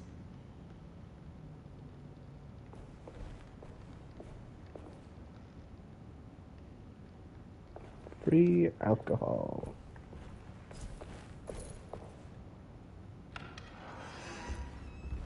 But yeah, the fact that I heal through getting drunk, it feels like it would definitely be somewhere.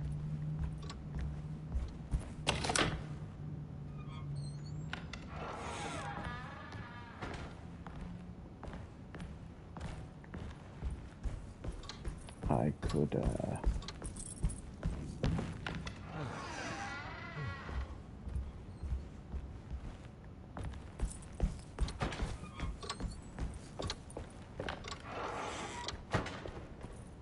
what was I saying?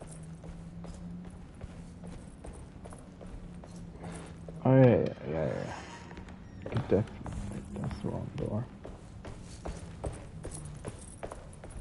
Could just be that it's all going to my head. Everyone keeps giving me drink, I keep healing with drink. Constantly getting, pickled. And then I keep seeing stuff that the niece doesn't see, and she hasn't seemed to be drinking.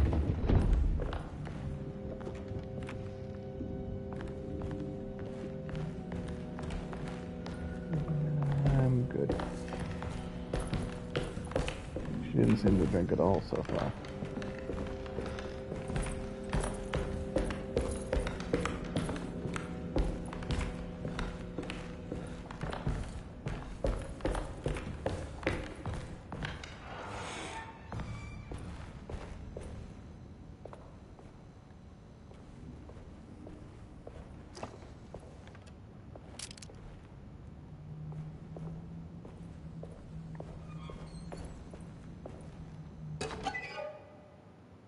Yep.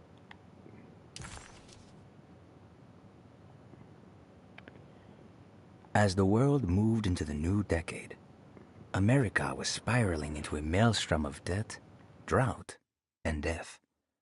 It was called the Great Depression, and ruined many families. It was a fitting name, for poverty also breeds madness through desperation.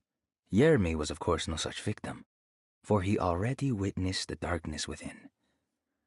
He knew the shadow that stood on his threshold very well. It wasn't new. It was something that had always been with him.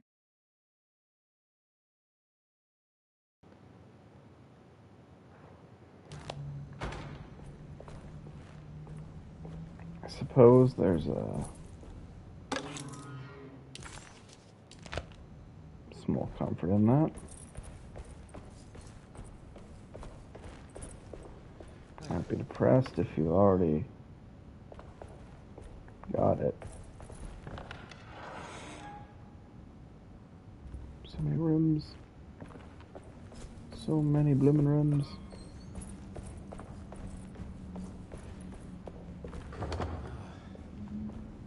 I wonder there's rats everywhere. You have no chance of cleaning every single room in this place. Ugh. There's more of that aggressive rot.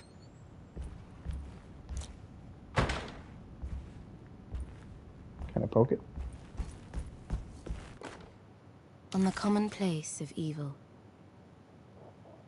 there lies virtue and stark irreverence, careless thoughts of luminous indifference. But blame not the beast we once were, which science so often wished to refer. Not the wicked full of sin, it is you who stand and grin. All our good intentions aside, whereupon we build our pride. Sunless solitude, follow not this corrupting light. Prophets of confidence always crashes out of sight. Hear me, for we all bear this mark. Thus we must remain alone in the dark.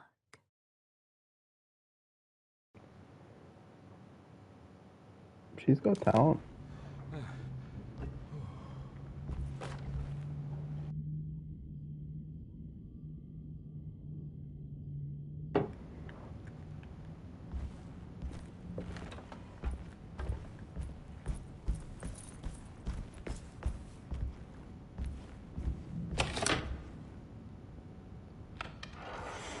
Very good poem.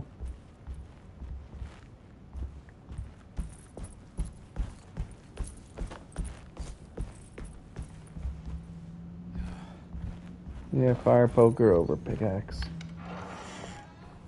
Fire poker will hopefully win.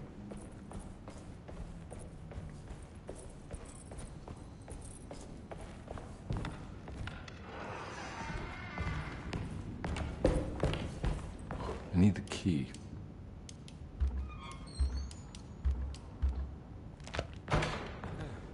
Good jump.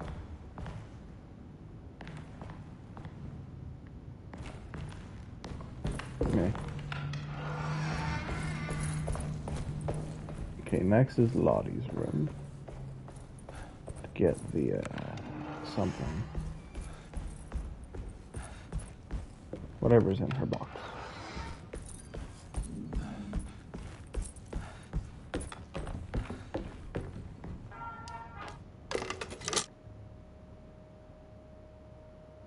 Lozenges.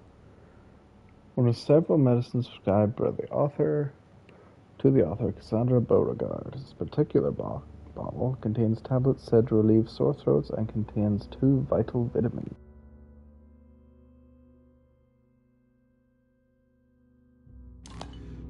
Huh. Sure it does. Whether it actually has those or not. Nurse's watch. 1,000 young.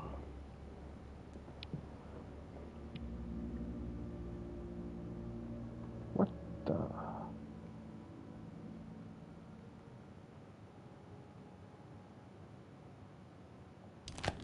Okay.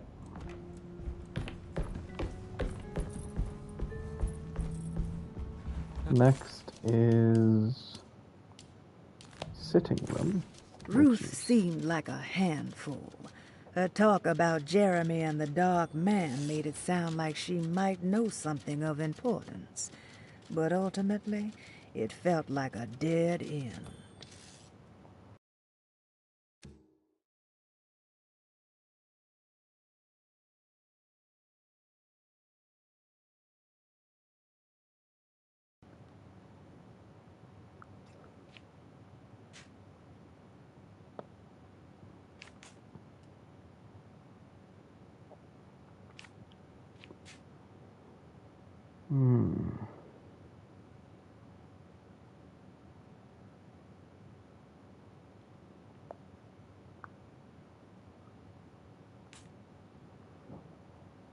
Half for the food and wine.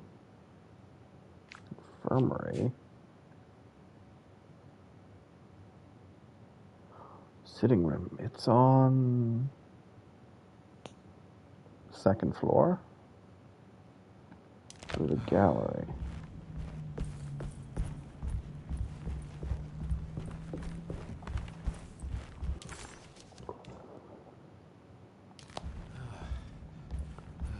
This one.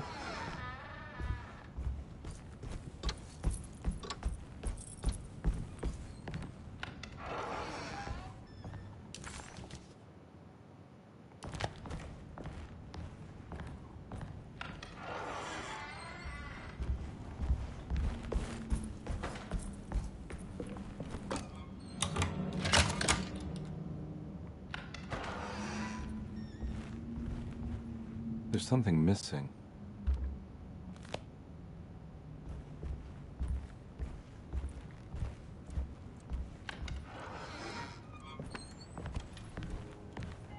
This must be that kid's room. Why does she seem so familiar? Don't you worry, Grace. Go play your game, bleat and bellow with the others. I won't be jealous. There will be more masquerades. However, I would love it if you would finish my mask for the feast. With love, Ruth.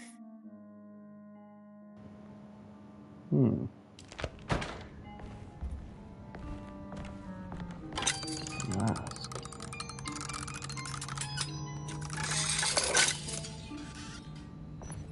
Up goes the demon.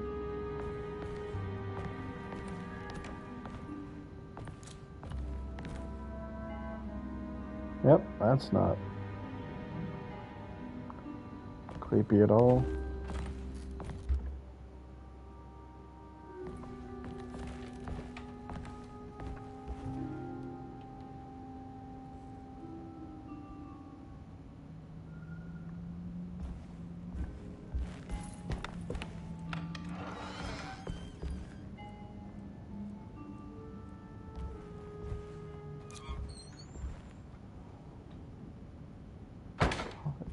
How did...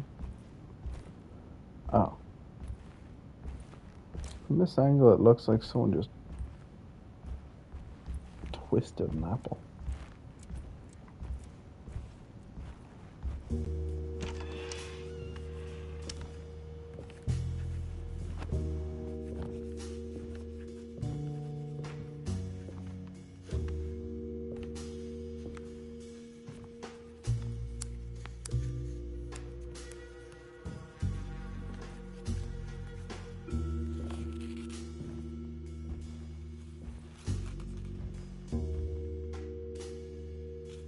What you got there? You drawing something? Nothing special. I'm just bored. Do I know you from somewhere? I remember you, Mr. Carnsby. From where? Don't touch that. Cassandra wouldn't like it. She wouldn't like it at all. Do you know where she is? I'd rather not talk about it. It makes me upset. Besides, she'll be back after the Feast of St. John. You think? Yup. It's all on the page, Mr. Carnsby. And many of them that sleep in the dust of the earth shall awake, some to everlasting life, and some to shame and everlasting contempt. All right. I'm gonna go now, if that's okay. I don't like to stay too long in the same place. Mr. McCoffey might find me. Hey. Is he mean to you? Not everyone needs to be saved, Mr. Carnsby. You should know that by now.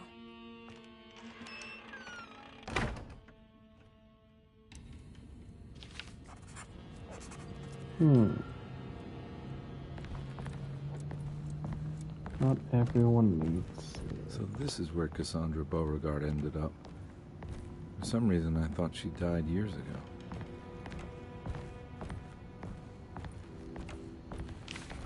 There's more of that rot again. Like it's guiding me to do something. But what? I don't think I have everything I need. If I find the full set of bottles, then maybe I can make something out of the stains of rot.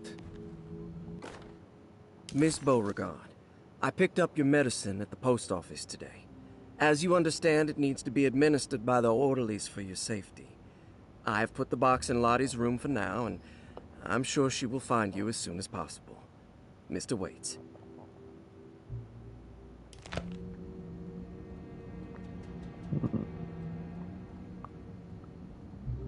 Find one bottle in there, but not every bottle. I don't think I have everything I need.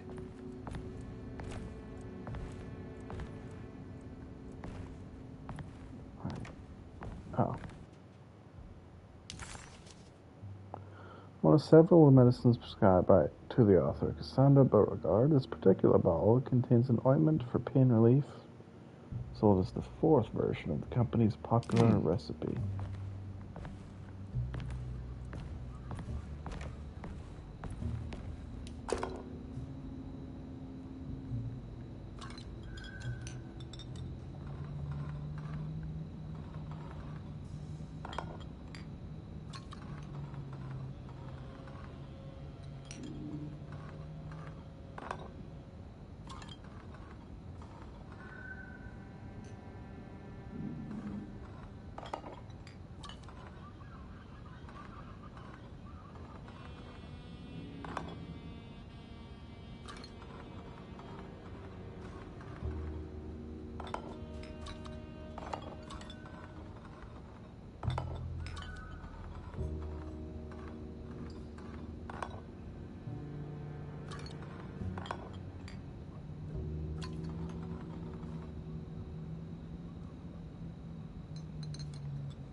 The rot made the shape of a snake. There must be something important to find here. Maybe it has something to do with the numbers on the labels. 257.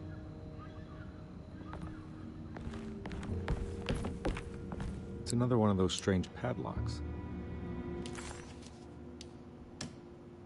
Will I need to remember how to get them out again? Pisces. They are locked up for good Gemini. reason.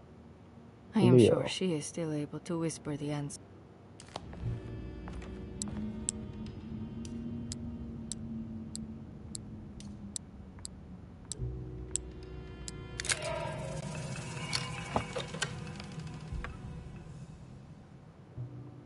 Broken plate.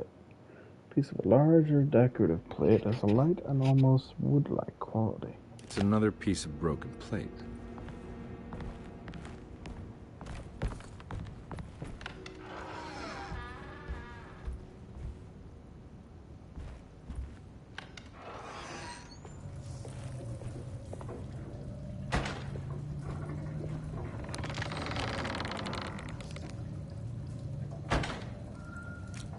I don't trust the mankiness of the bath.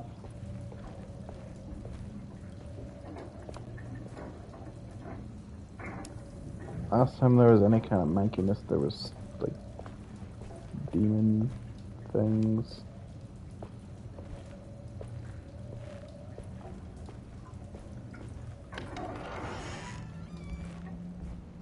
Wait.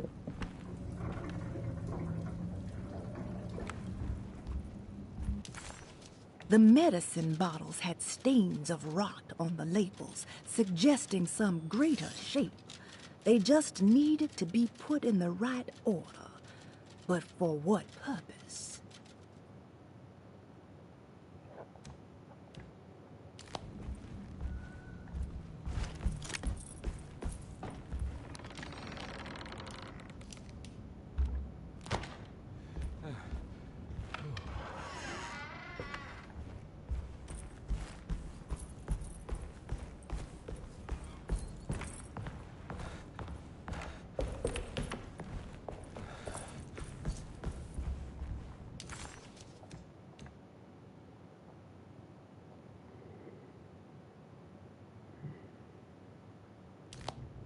That's a bad thought.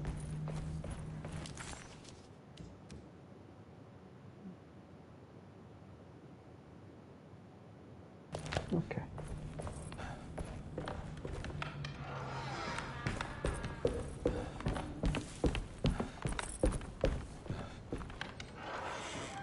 How far am I from midnight?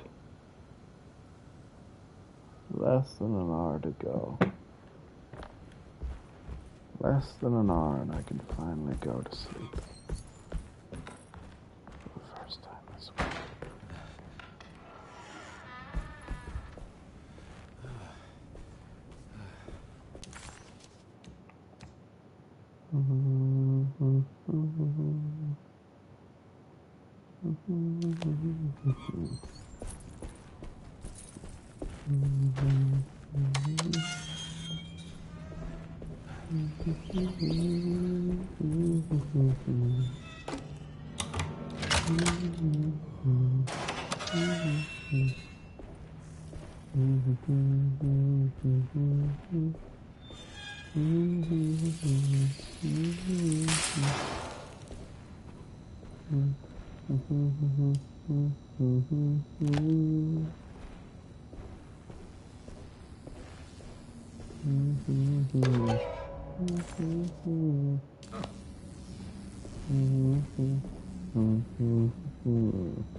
It worked.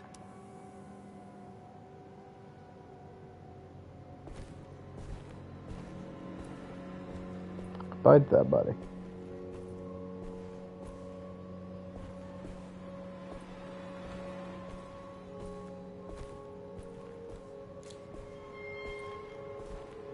What the heck? This is not the...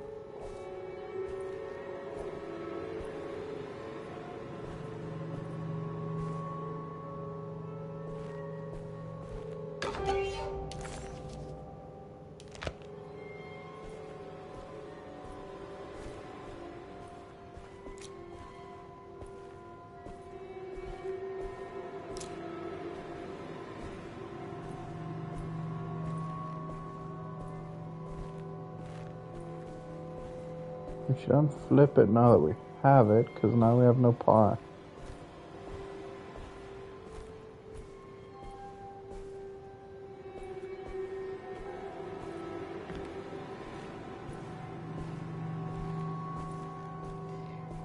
Was it worth it, buddy?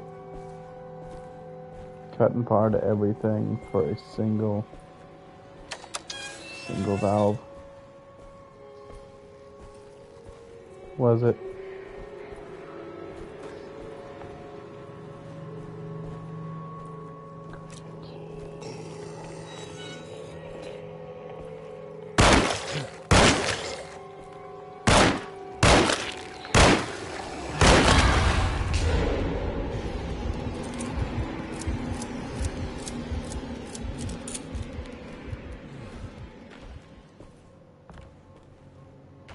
Told you. Put the blimmin' light back on, you numpty.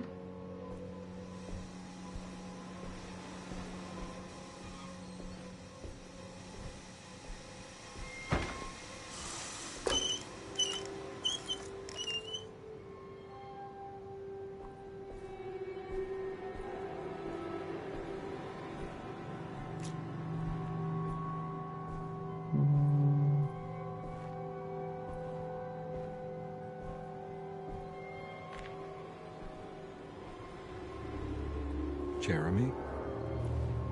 Hello.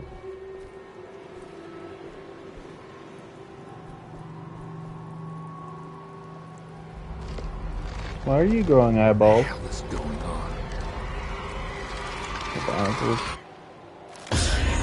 Those are eyeballs. Those are definitely Where's eyeballs. the body?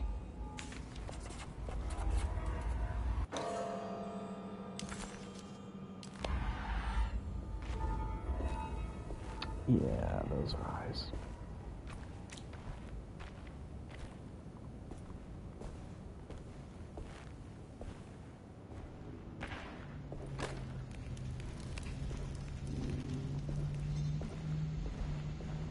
There's something missing.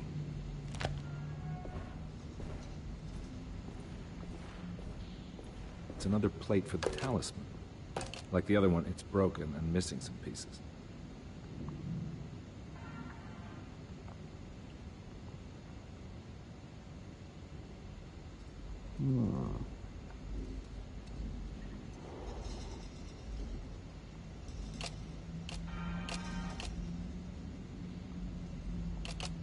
That one feels like it would be a,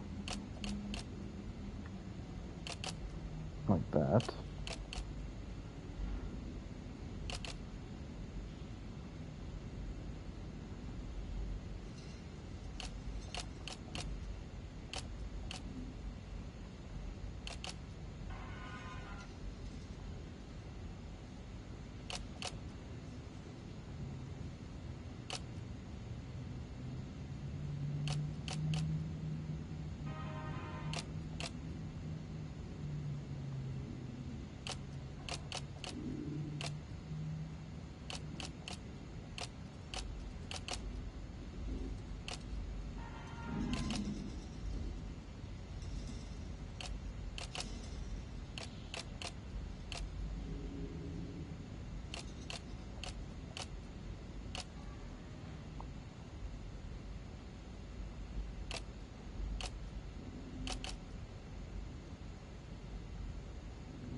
Really? Again?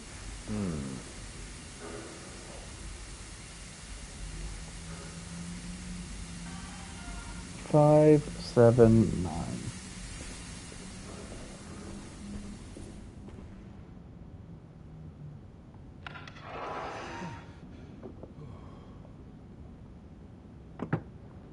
Come on. Curse me, abduct me, light my nostrils on fire, whatever you're gonna do. Except maybe not the last one. I like my nostrils.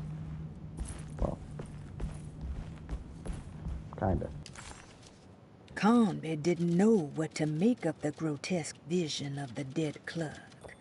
Was he dead, or was it all fiction?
Black glass is showing another room.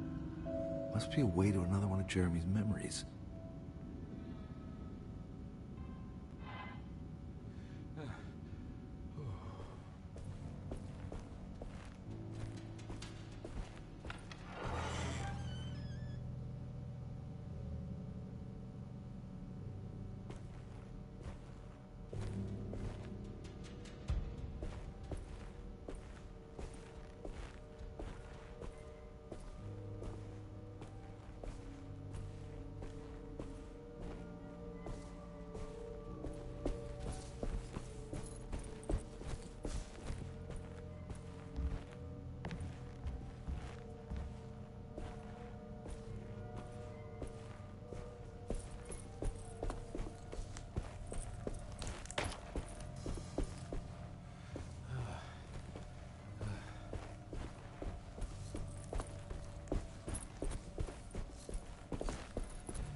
I knew it would work. You're getting good at this, Carnby. Maybe a little too good at this.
The Hartwood's family crypt.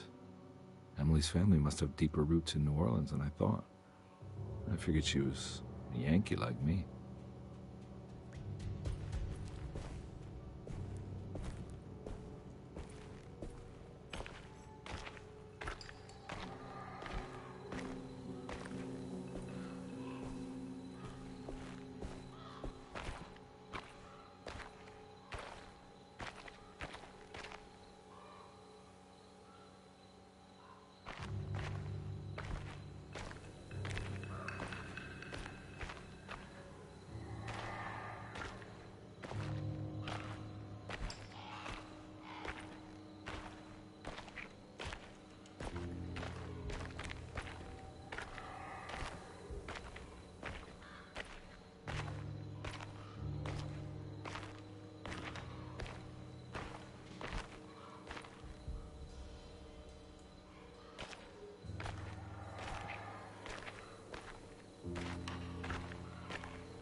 What's this?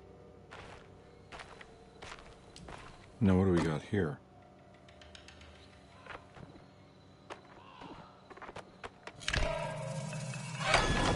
Got it.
Jeremy sketched this chapel in his book, so it must be important.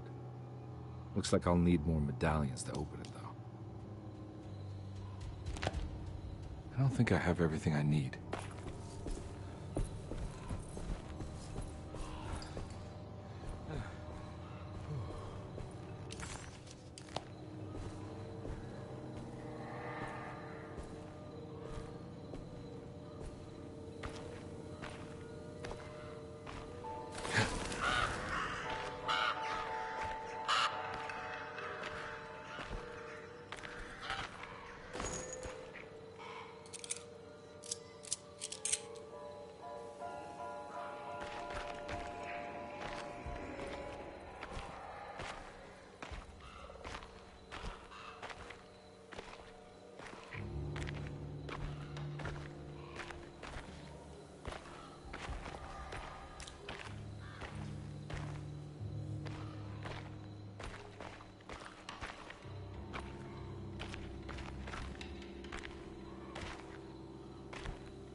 It's blocked.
I'm all out of bullets.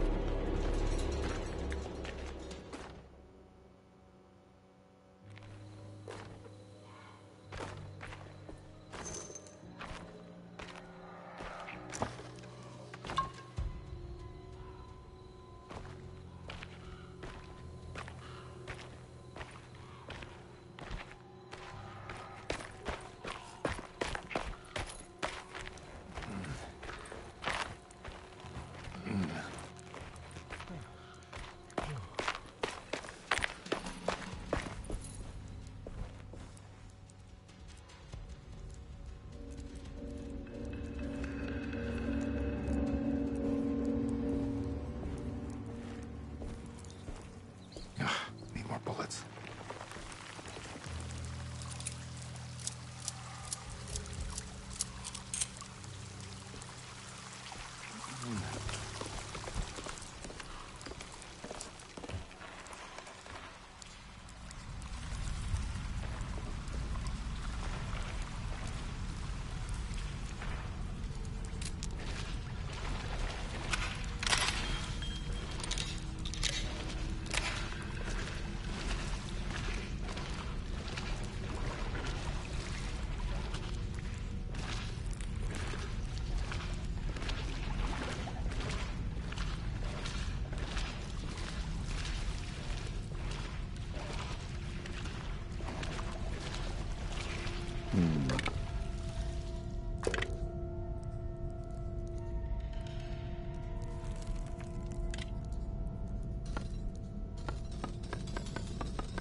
Many of them. I gotta get out of here.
Now what do we got here?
Thank God that's over.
This doesn't look good.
Please don't touch her.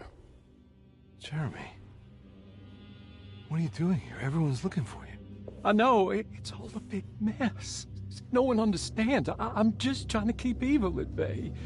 Just for a little while longer. You've got to come back with me. Your niece is waiting at Derceto. Emily? Why would you... My letter. Keep making it worse. What is going on, Jeremy? How is any of this happening? I made a terrible promise with someone. The Dark Man. Who is he? No, don't say his name. He can hear us. He's always listening.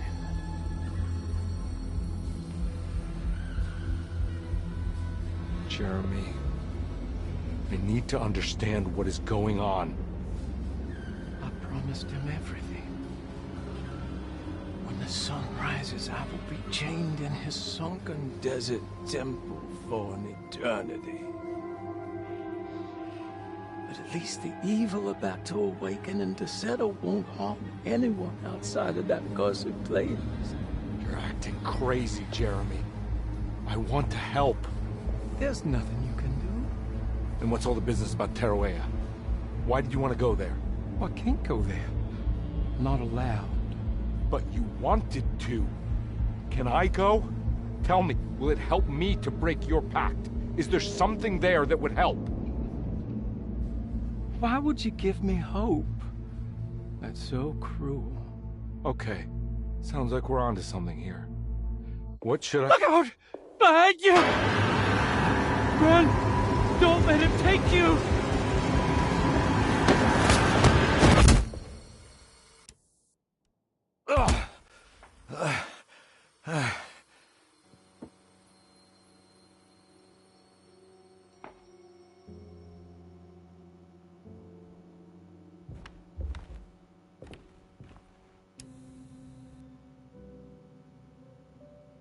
I've seen so many strange occurrences lately. Memories explode into existence and then burn out like tired glass bulb filaments. Dreamscapes crash down from the stars and sink into the sea. Doors that lead to nowhere and absolutely everywhere at once. With all this reverie, I want to think there's a chance that you found a way to remain alive in some way I cannot fathom. Just like I've learned to navigate with my talisman. Maybe you, with all your knowledge, you somehow knew a way to find me again, perhaps in Teruea. All my love, Jeremy.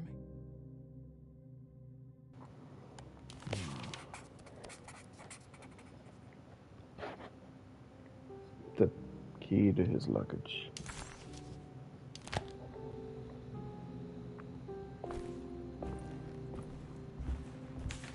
She's dead. No matter how she died, she looks peaceful now.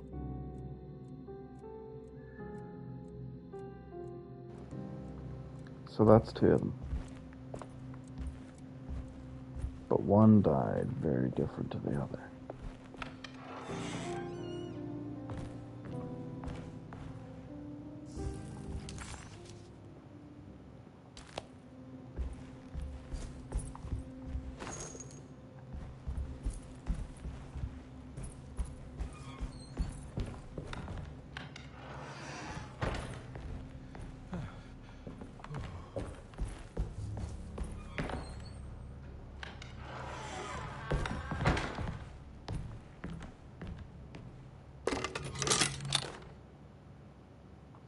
The Barlow lens. The telescope lens. Why would he lock that up?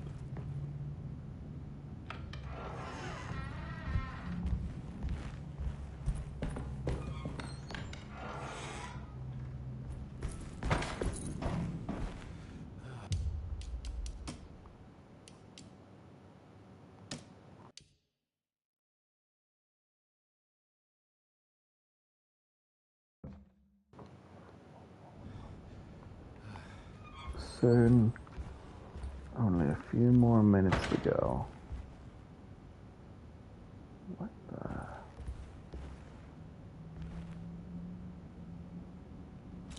What kind of beastie has a skull like that?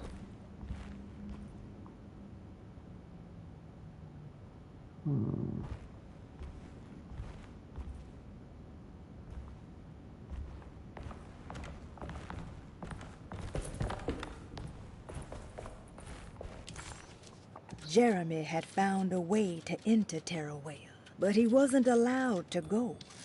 He knew deep down that it was impossible for him to cross that threshold. Instead, he hoped that Perosi would go in his place and burn his library to the ground so he could start again.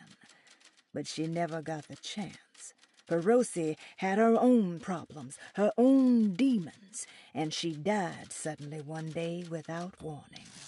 Holding the telescope lens in his hands, Detective Carnsby suspected what it was. At least a part of the key to that paradise Jeremy so desperately wanted to see. Curious what he would find, he felt eager to put the lens to use.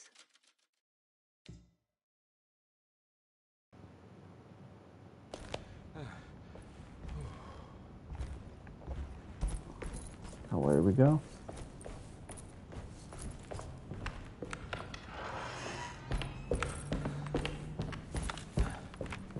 It was night, now it's day.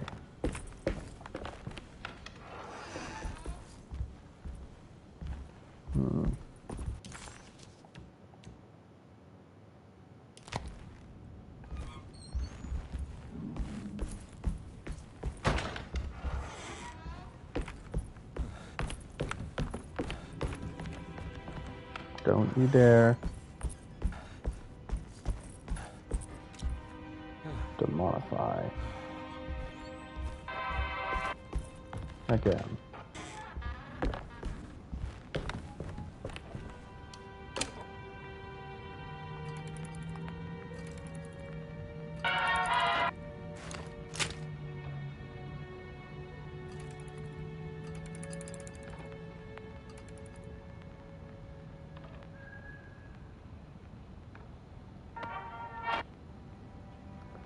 It's DNA.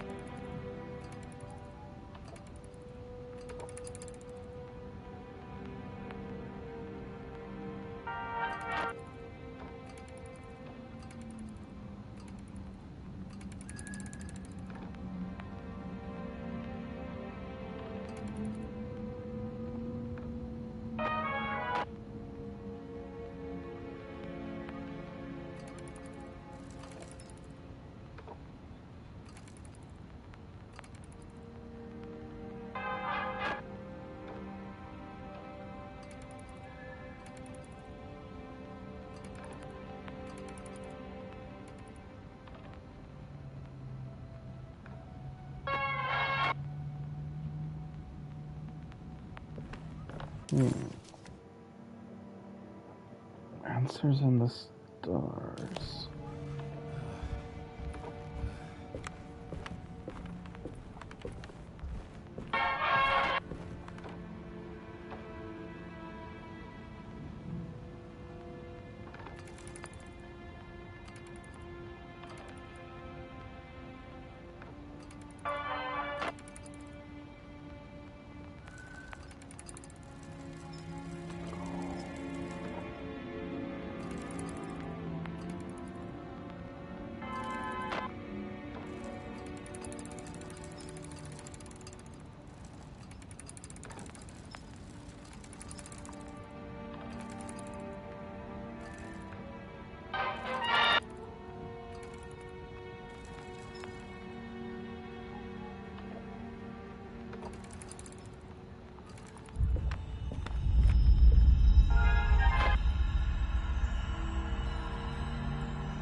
Whoa. Cool.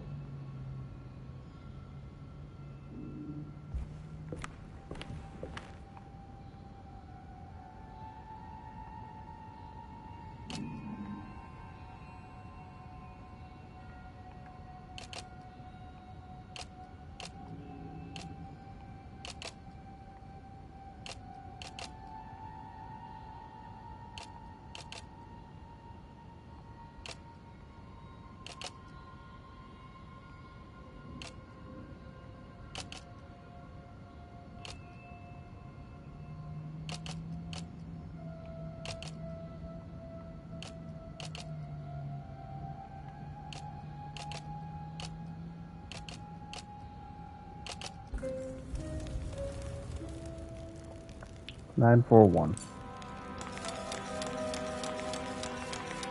Whoa, what's going on? It's dialing in something all on its own and it's showing the way to another memory? Where is that? That's the dining room.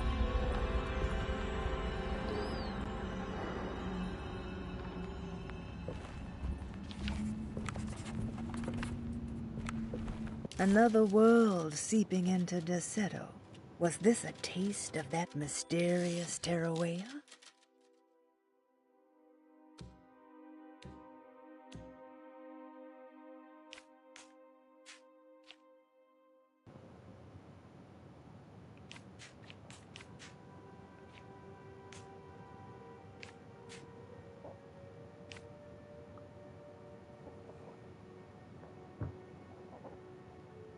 Sitting room, Jeremy Hartwood's room.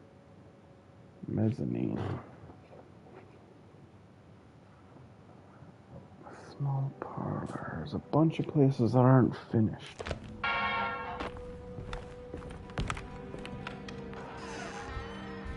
But many that are.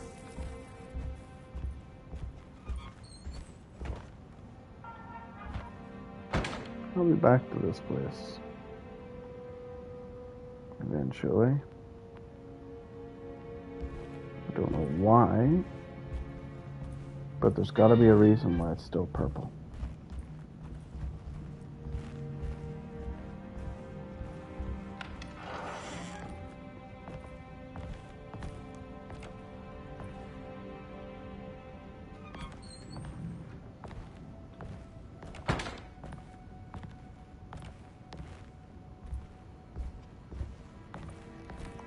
Unless perhaps Emily collected something in there, or is supposed to, and I combine them? I don't know.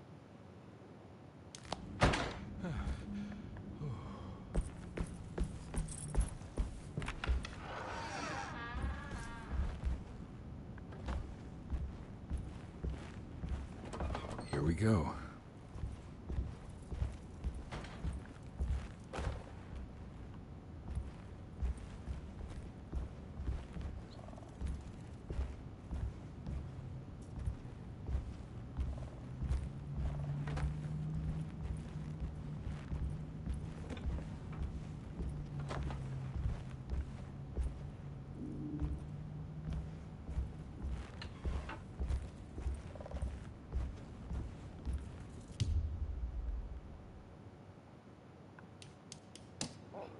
This is the end of part 2. I'm gonna head to bed, but I hope every single person who ever watches this, that you had a wonderful day. You have many more wonderful days, and happy Halloween.